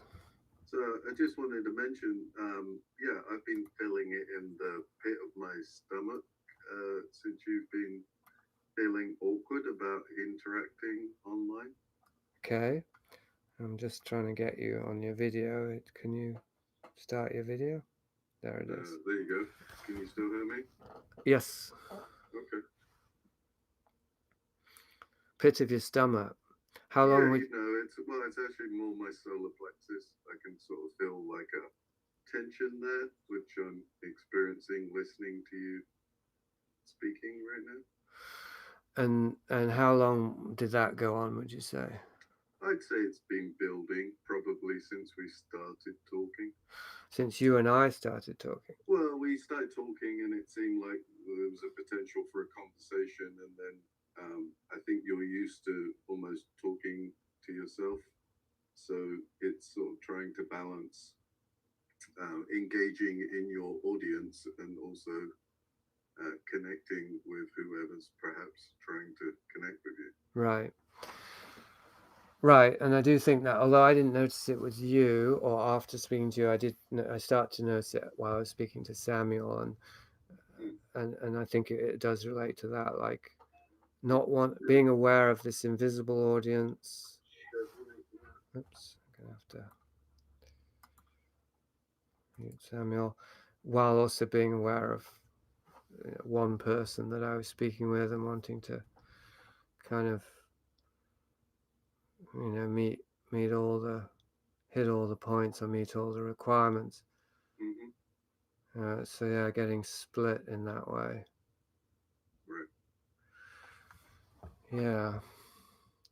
And that's something that on the one hand will get easier over time because I get more used to that kind of tension. And on the other hand, it's something it's allowing me to become more aware, or everyone to become more aware of something that's already present. As in, there are conditions under which it's easy for us to be ourselves, and then there are conditions under which it's harder. Right. And that would that would then, to me, signify unenlightened. To me, enlightenment, to offer another definition, would be the ability to be oneself no matter what, although I don't think it's probably right to make it an ability, but just being oneself, permanently and kind of consistently. Yeah, to feel human in all the scenarios, just being in your body and experiencing the different things that come through it.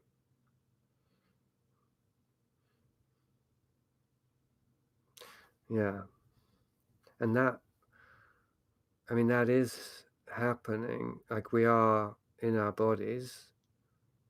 I mean, whenever we're interacting, whatever we're doing, our bodies are present. So what was going on for the last half an hour or so was that I would say I was overriding certain feelings in my body in order to keep up with the script that my mind was providing me. So then that meant that my awareness was having to get more and more confined in my mind. Right.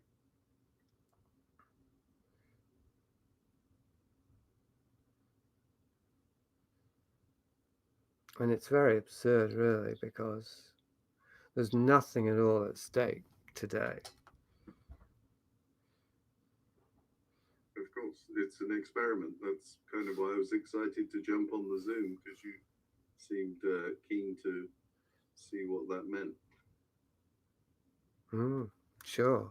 And, well, I mean, I enjoy interacting with people with shared interests, because I know that we already have a shared history, even if I don't know what it is. So, right?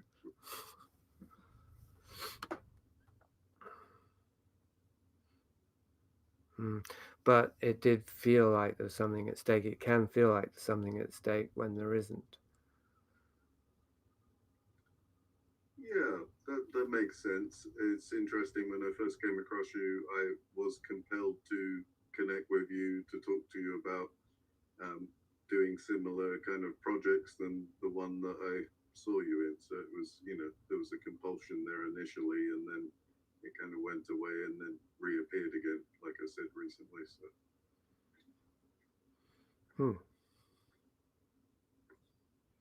So do you have anything? I mean, you've joined today also in a kind of experimental way, just to see what was happening. Yeah. I mean,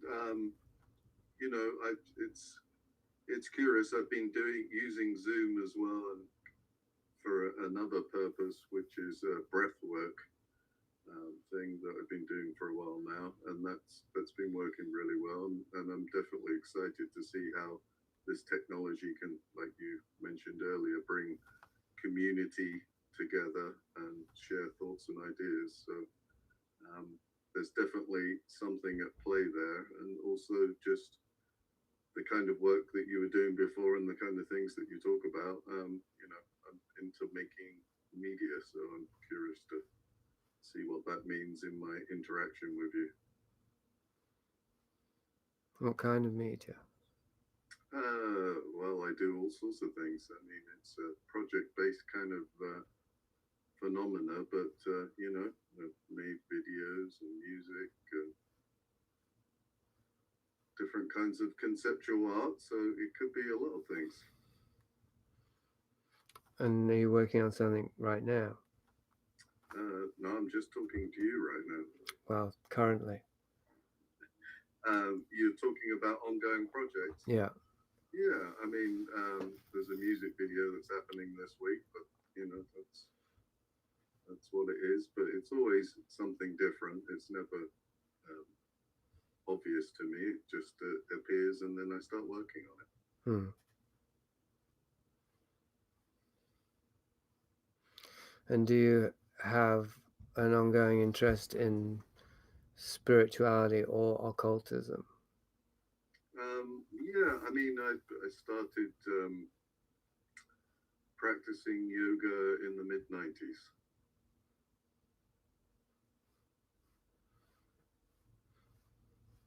And you still are practicing.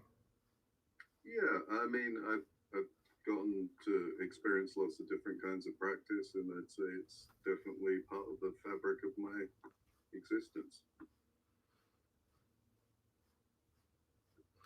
Do you have any thoughts about occultism?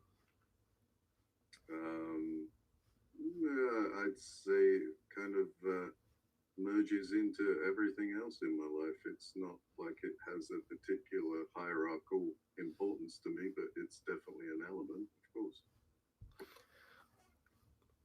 Why, of course, because I don't associate yoga with occultism generally. Well, I think you said earlier that you felt like that yoga was a form of it, but it was maybe a different purpose, which was to find peace or enlightenment. Well, I was suggesting that there was an overlap, particularly as yoga and whatnot was imported into the West, relating to our psychology in the West, that we tend to turn everything into a more proactive sort of pursuit about self-improvement and so on.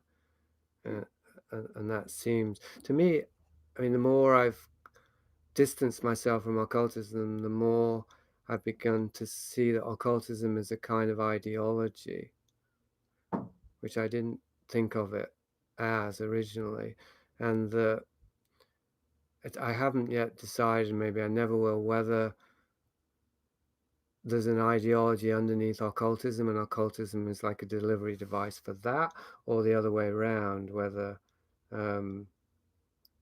occultism is the ideology underneath all of our, Yeah, I mean, for me, I think it's all just tools for self-discovery from how I've related to it. It's sort of it's almost like it picks me, and then I end up just engaging and seeing what it means as far as my own kind of growth and learning. So, but you haven't adhered to any particular occultic system besides yoga, not counting yoga. When you say adhere, what do you mean? I mean, I suppose to the point that it became central to your philosophy of living. I'd say that, I mean, there was definitely a point with the yoga studies where I felt like there was a sense of obliteration of who I thought I was through the study and practice of some different traditions of yoga. And so, yeah, I mean, if that's what you're saying, then yes. But that wasn't exactly what I was saying. First of all, because I see yoga as potentially different, even though of course it can. I mean, there are people who practice yoga who it becomes a spiritual philosophy, and they become fanatical, and they want to convert others to do yoga, and so on and so forth. Like anything can become like that. I mean, I was doing yoga until recently, this frozen shoulder, but I was very aware that I was just doing it for the physical practices, and I wasn't interested in any of the sort of spiritual principles behind it, which might seem, I don't know, like splitting hairs or something, but I just mean that it was an opportunity for me to work on flexibility and to spend an hour or two a week focusing on my body, and that was it. It was absolutely it.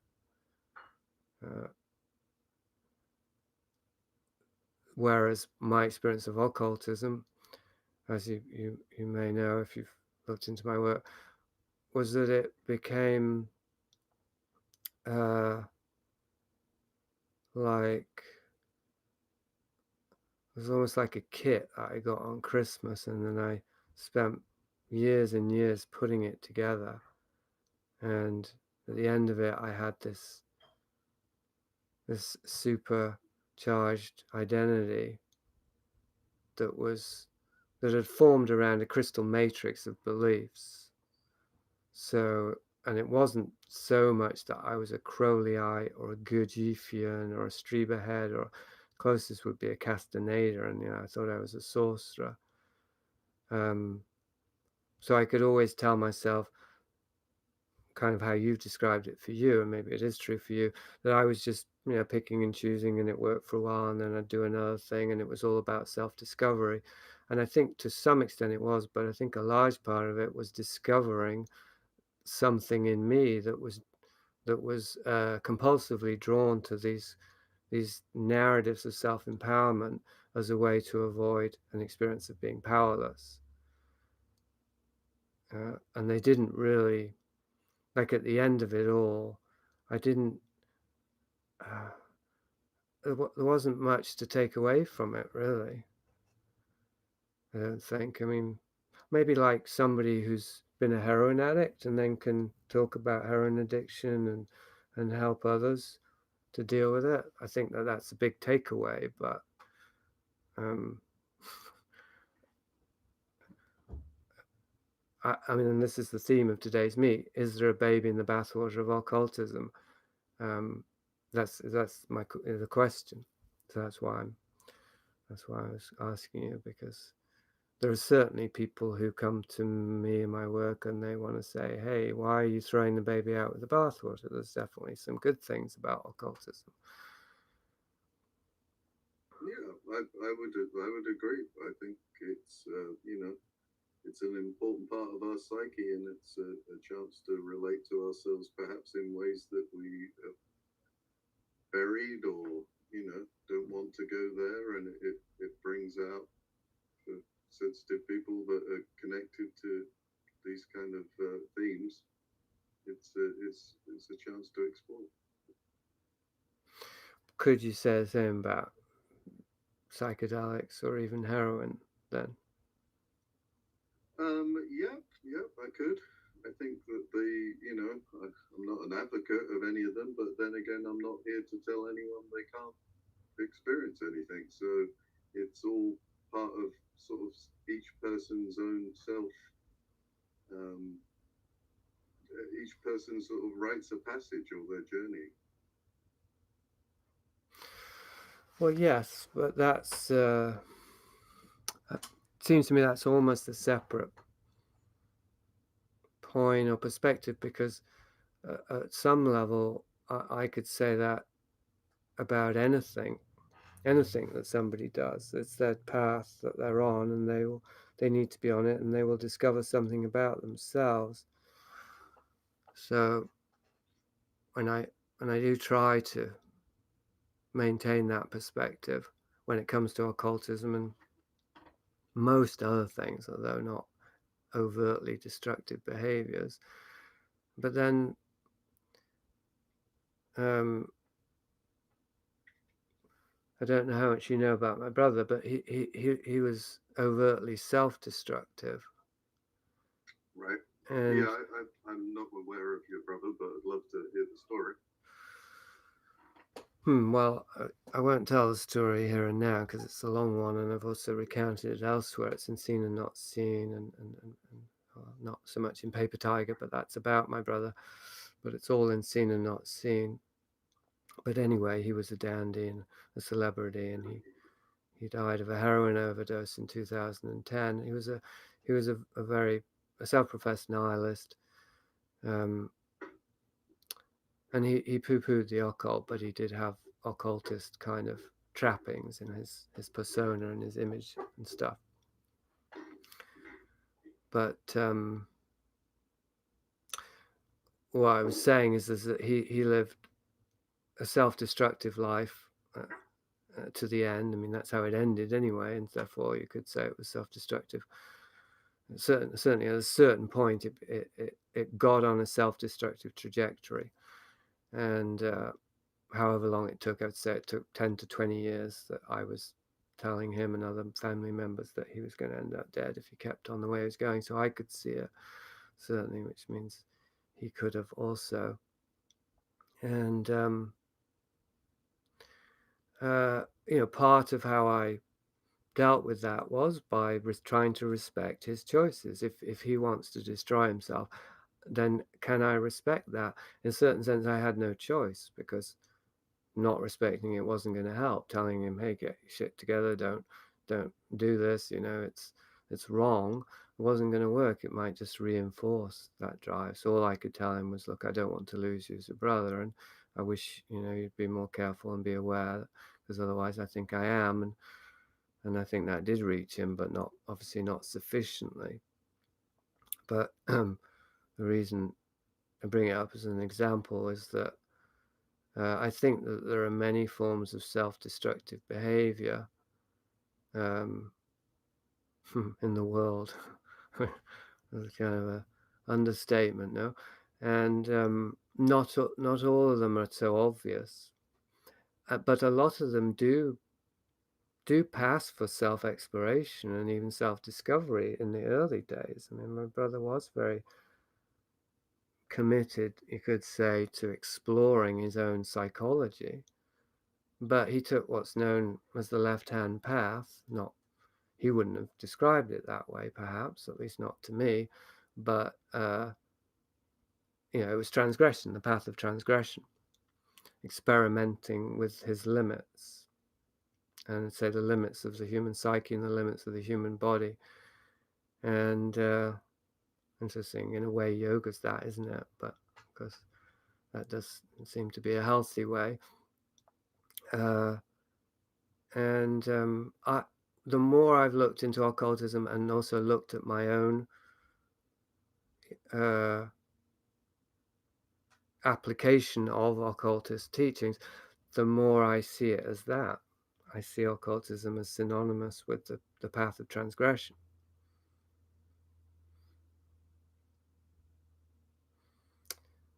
So yeah, I just had a realization. I'm actually, Michael's here at the house right now. Oh, no way. Yeah, I just put two and two together. So there you go. There's a coinky dink. That is quite remarkable. I haven't spoken to Mike in ages. Is he there now? I mean, he might be in the room, probably. Right. So how is it you just realized he was at the house now?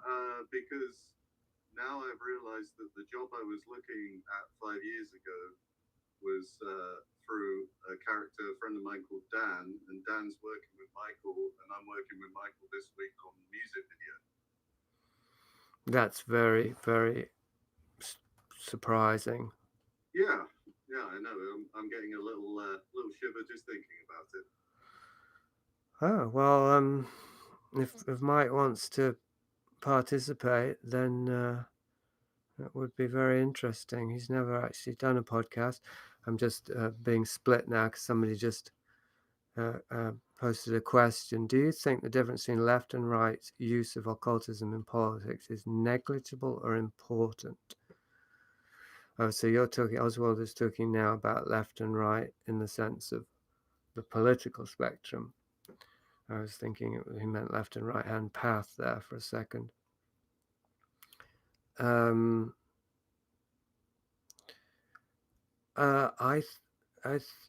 don't really know, but I'm going to go with negligible, because when looking at my own family history, the Fabian socialists that I grew up with, my grandparents,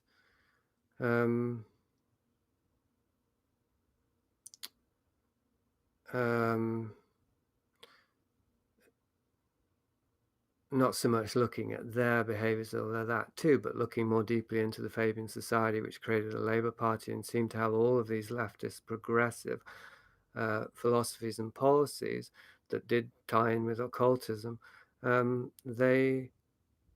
They seem pretty compatible and quite comfortable aligning themselves with seemingly right-wing agendas. And Crowley certainly was notoriously. You see, Crowley was obviously a very famous early progressive, like a prototype for progressive, whatever you call that, philosophies. But at the same time was notorious for having these right-wing affiliations. I'm slightly distracted now because I'm expecting. For those who don't know, the Mike that Jason too is referring to is Mike LaBurt, who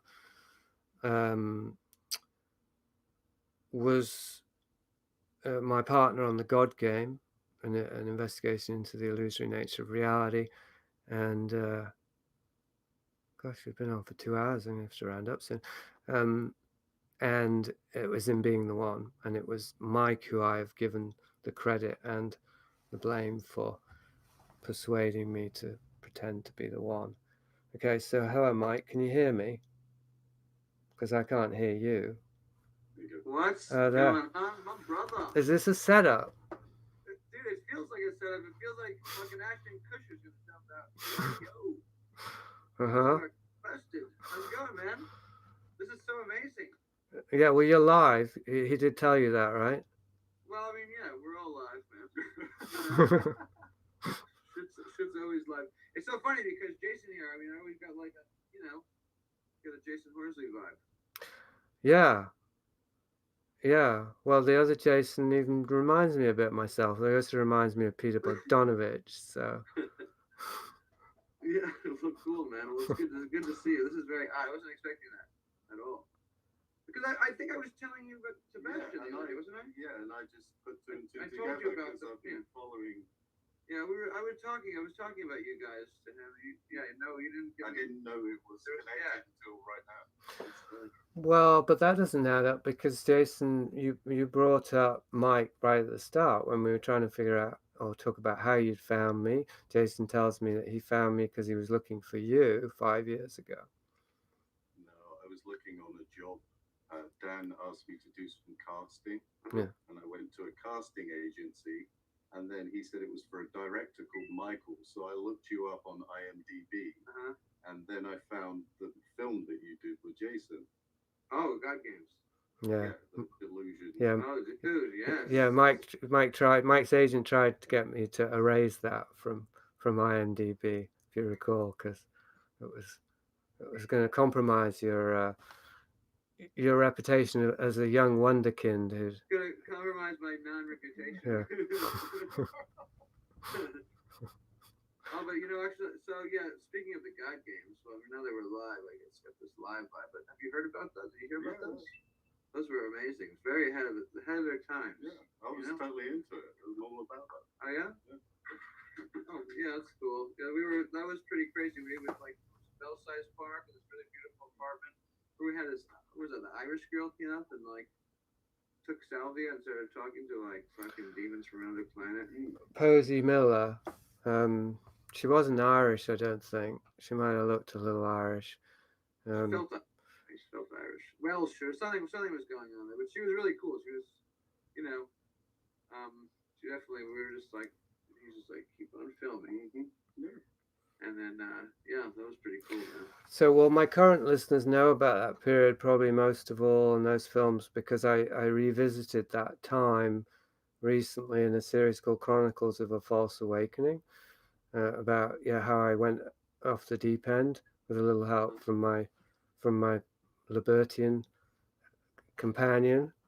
Yeah. And it's just revisiting that period of ego inflation, Lucifer possession, trying to figure out how much of it was make believe and how much did I actually believe, which I didn't even know at the time. Don't suppose you did. Did you come with any good solid answers on that? I'd be very curious to know. I think at the end of the day, I'm still looking for those answers for myself. Well, one of the elements that came to me in the following years was that a lot of it had to do with my brother. Right. That I was I was unconsciously possessed by his psyche because he was such an early oppressive presence in my life. The sibling rivalry was alive and real. So yeah, he was trying to be Christ, getting crucified, and I was trying to be Lucifer, and it's all happening at the same time as well. That's right. That's right. I remember going to the openings. Good old Valerie. Sebastian suits, you know.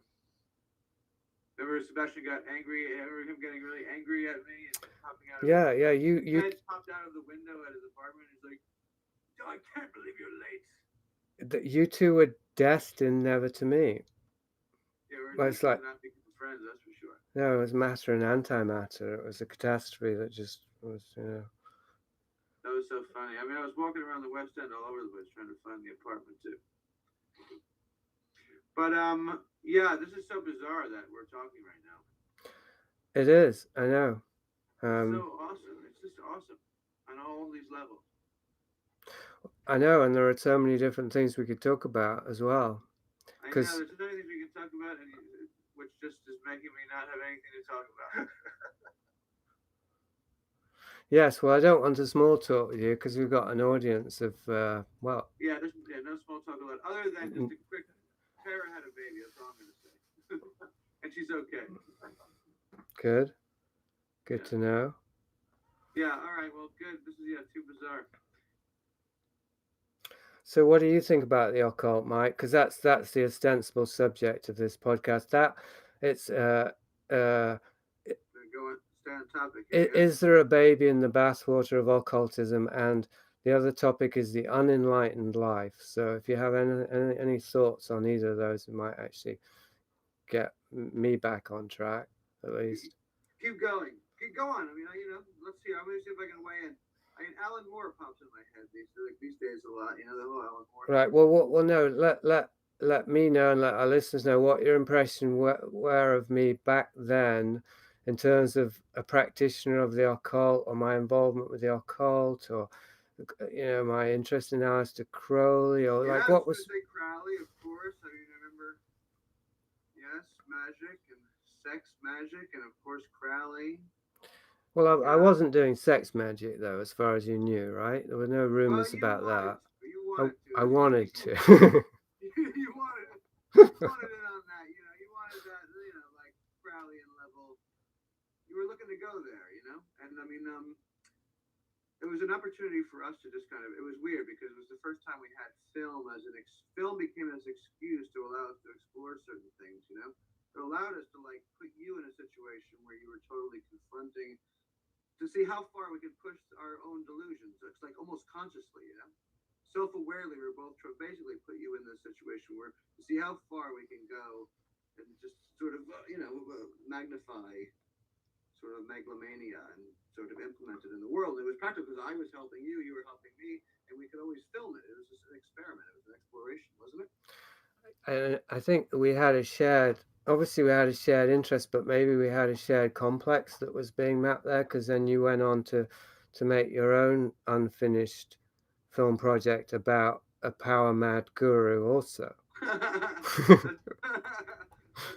That's so funny. That's right. Yeah, it's definitely a theme, isn't it? It definitely is, yeah. Yeah, I remember getting acid flashbacks though when you went into some of your. You would go into demon mode sometimes. Like seriously, it was like the pentagramian vibes. I was just filming, and then Jake would go into Jason would go into the mode, and it would get heavy in the apartment. Candles, and I would a couple times it was and it was that time was the early mini DB stuff, which didn't help because the shutter speed would just kind of go haywire, right? Yeah, go haywire, and I'd be like, whoa, I'm having some flashbacks. Seriously, I definitely have some acid flashbacks and stuff. And there's this one tape where things got. Remember that one tape that went missing, and I found it, and then it went missing again. I don't know if you remember that. The ceremony tape. Yeah. Yeah, That's all kinds of heavy shit. Well, I mean, you would make the listeners imagine things that perhaps are, well, it was. Again, it was an acid. I just had anxiety. It made me, it made me try and be okay, I was just trying to film, and then it definitely got heavy. It was Hodorowski. And you didn't even do anything bad. You didn't kill anything. There was no you didn't really get fully nude. I don't think. No, it was just. You were in the middle of the apartment, there was a pentagram laid out sort of vibe, and you were losing consciousness and coming back and growling and shit. Like there was growling involved. Yeah. There was I mean, yeah, it was awesome, pretty awesome. And so I think from there we just like took the God game, right? It was like from there, and then the God games went on. That was like. This would have been in the transition between the God game and being the one, because. Right. That's right. Yeah. Exactly. Yeah, because essentially, I mean, it started with me trying to be as normal as possible, as in a guy who's making a documentary that's a little weird, but this is all kosher, this is all by the book, no reason to be afraid. But then, little by little, with your influence, it became, it reversed trajectory, and it became about me being as weird and freaky as possible in order to, disturb the participants and take them into areas that we wanted to take them. Yeah, I mean, I don't think you get too many opportunities to do that, to just totally be able to like just really be encouraged to it's almost like a controlled acceptable. I think that's still the cool thing for me, is that it was like you create this controlled, socially acceptable environment, which again is the film and art element, to like really go and explore the things. Otherwise, because if you do that alone, or even if it was just you and I without the camera, then it's fucking creepier, and then it's more, it's just a different vibe. But the camera makes things, justifies so many things. Is that true? Yeah, well, you remember the thing I did with Mitch before we did our thing? Do you remember about that with the Guatemalan whorehouses? That was you went deep into the horror game. Yeah, that was very much. It was almost like our project was a continuation of what Mitch and I had done back there, and one of the things that was, was very palpable there was that we were, as much as we were trying to push the envelope and explore dark sexuality and all the rest of it, we were hyper conscious of wanting to make sure that nobody got exploited or disturbed or had bad feelings about what we were doing. Like, we wanted to leave everybody smiling, everybody happy, feeling like they'd had a good experience. Of course, they got paid as well, but so it was like this tightrope of transgression. And it's in terms of context, because I was just talking to Jason about the left-hand path and the path of transgression and my brother, and how I felt this is a self-destructive path, and to me occultism is a self-destructive path. And I was, with the time that you and I were working together, I was on that path, but more than my brother, obviously, I was really aware of the potential for self-destruction in it, and of course for harming others as well, even if it seemed like you create the context, this is all art or whatever, or this is all ritual, or this is all spirituality.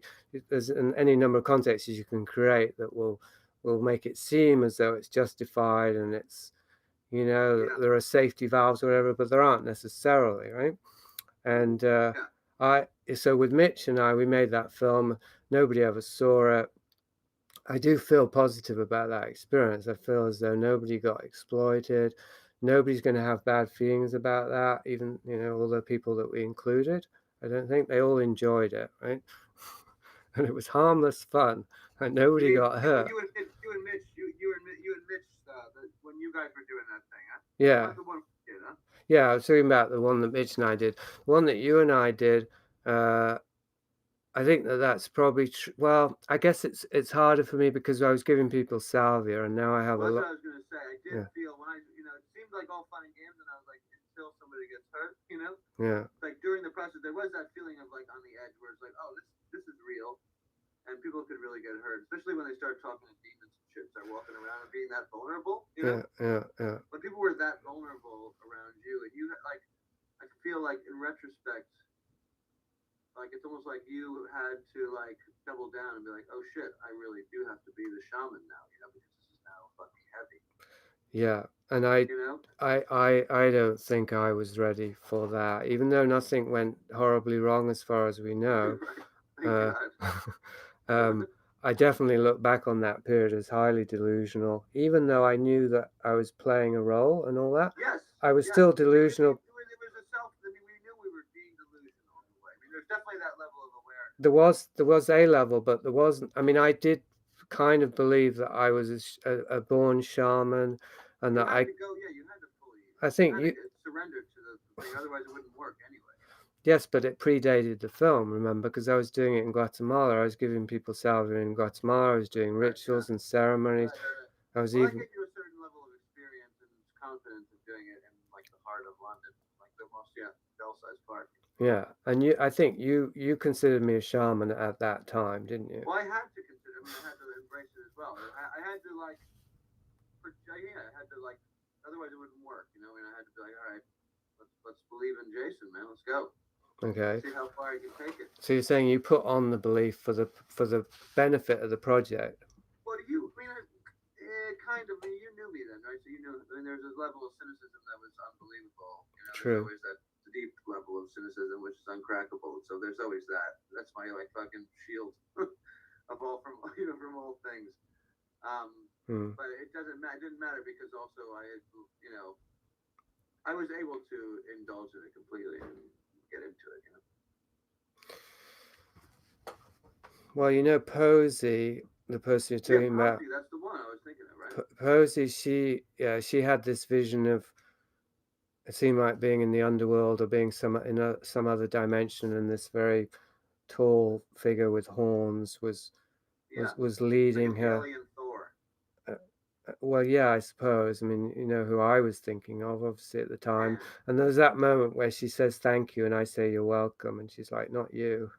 So right. You remember that? That's great. I was eager to identify. Like I thought, she's meeting my higher self, and he's Lucifer. He's Pluto down in the underworld. That's so funny. So it reminds me of this time where I was doing this talk as this character, this guru character, this power hungry guru character. We were in Guatemala at this really beautiful clinic in the mountains, and we had pretty much advertised this character is coming and giving this talk about the future of humanity, blah blah blah. So I had the whole Tony Robbins microphone on, and we must have had a crowd of like 500 people that came to this. And we made it really nice, and we had it planted a couple of people in the crowd that started doing like the actors who were supposed to start going into convulsions and stuff. Once I started talking, started losing consciousness, like Kundalini stuff. So that actually started happening, and I remember starting to believe it. And I couldn't tell at one point if this one lady got up, she got up in the crowd, and she started doing like this shit, this woman, and I was like, your vibe seems like it's real. She's really doing shit. And then later she came and talked to me, and I couldn't tell is she still acting or is this real? I just kind of kept on this guru vibe, but I couldn't actually. It made me feel very uncomfortable, actually.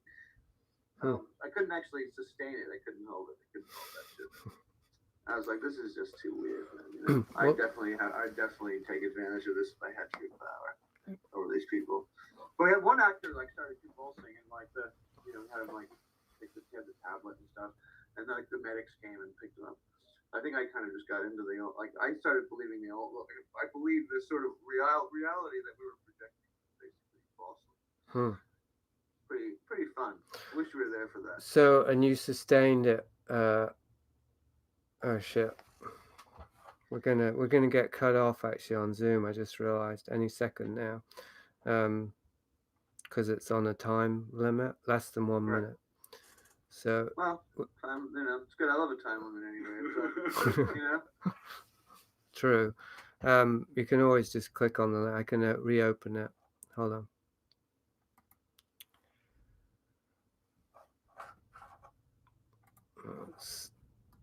Sorry for those on YouTube for the dead air. I'm gonna start it again and see if Mike shows up again. I do have to wind up fairly soon, but we'll just see if they come back.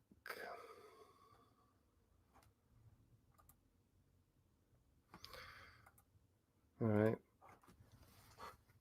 So I guess people have been able to fill in the blanks. Anyway, I didn't finish my introduction to Mike LaBurt. But yeah, that's who that was. The collaborator on the God Game and on Being the One. And well, there's some tension there for myself with Mike. not necessarily between us interpersonally, but in my own processing of that time, because I feel as though I was definitely going on a bender at that time, and Mike was a partner in crime there, the folie deux. So, and we haven't really been much in touch in the ensuing years. So I feel like I've come such a long way since then, and I don't know where he's at and how he would see that time. And of course, I've become a lot more paranoid since then, not in the clinical sense, but in the sense of wondering if there were elements that were actually sabotaging me or trying to direct me down destructive paths and whatnot. So I have wondered that about Mike, I have to say. His family seems to be involved, was involved in some of the same kind of trauma genesis programs that possibly my own family was involved in. It's a high-level, wealthy family, LaBurts. Hope he doesn't mind my saying this. I would probably not be saying it if he was online right now, because obviously there he is. Well, there somebody is.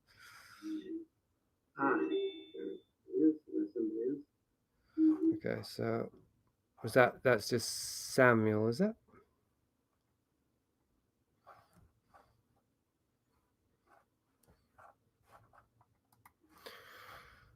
So if Mike doesn't show up in the next few minutes, I will wind up today. So just in case that happens, if there are any questions or comments, then now's the time for them. I feel this meeting was only partially successful, maybe about 60% successful. I think that there's definitely we can do better as I continue. I think the main problem was described in terms of trying to negotiate the spaces between Zoom and YouTube, both physically and technically, and also emotionally and psychologically. It was difficult, having a larger silent audience and then an actual visible dialogue. Who's there? Can't even tell. More managed participants. Oh, I think nobody's there. I think that was somebody dropping off. Okay, so I'm gonna sign out now. I'm gonna sign out from Zoom, so that I don't get pulled back in. Zoom went haywire, said Samuel. Yeah. Okay, so I wanted to keep this to a couple hours anyway, so it's gone over. Obviously, that was an unexpected surprise, and Mike LaBurt being there at the house of Jason, it's all actually a bit disorienting to me. I have to process what just happened. All right. There's no comments, so I will wind up, and thanks everyone for participating. I hope you will continue to participate and bear with me as I find my feet in these swampy cybernetic waters. I'm definitely aware that there are ways to go that are going to be more fruitful and the ways that are less, and hopefully it will become more and more of the former and less of the latter, and that others will feel the same way. So onward and inward.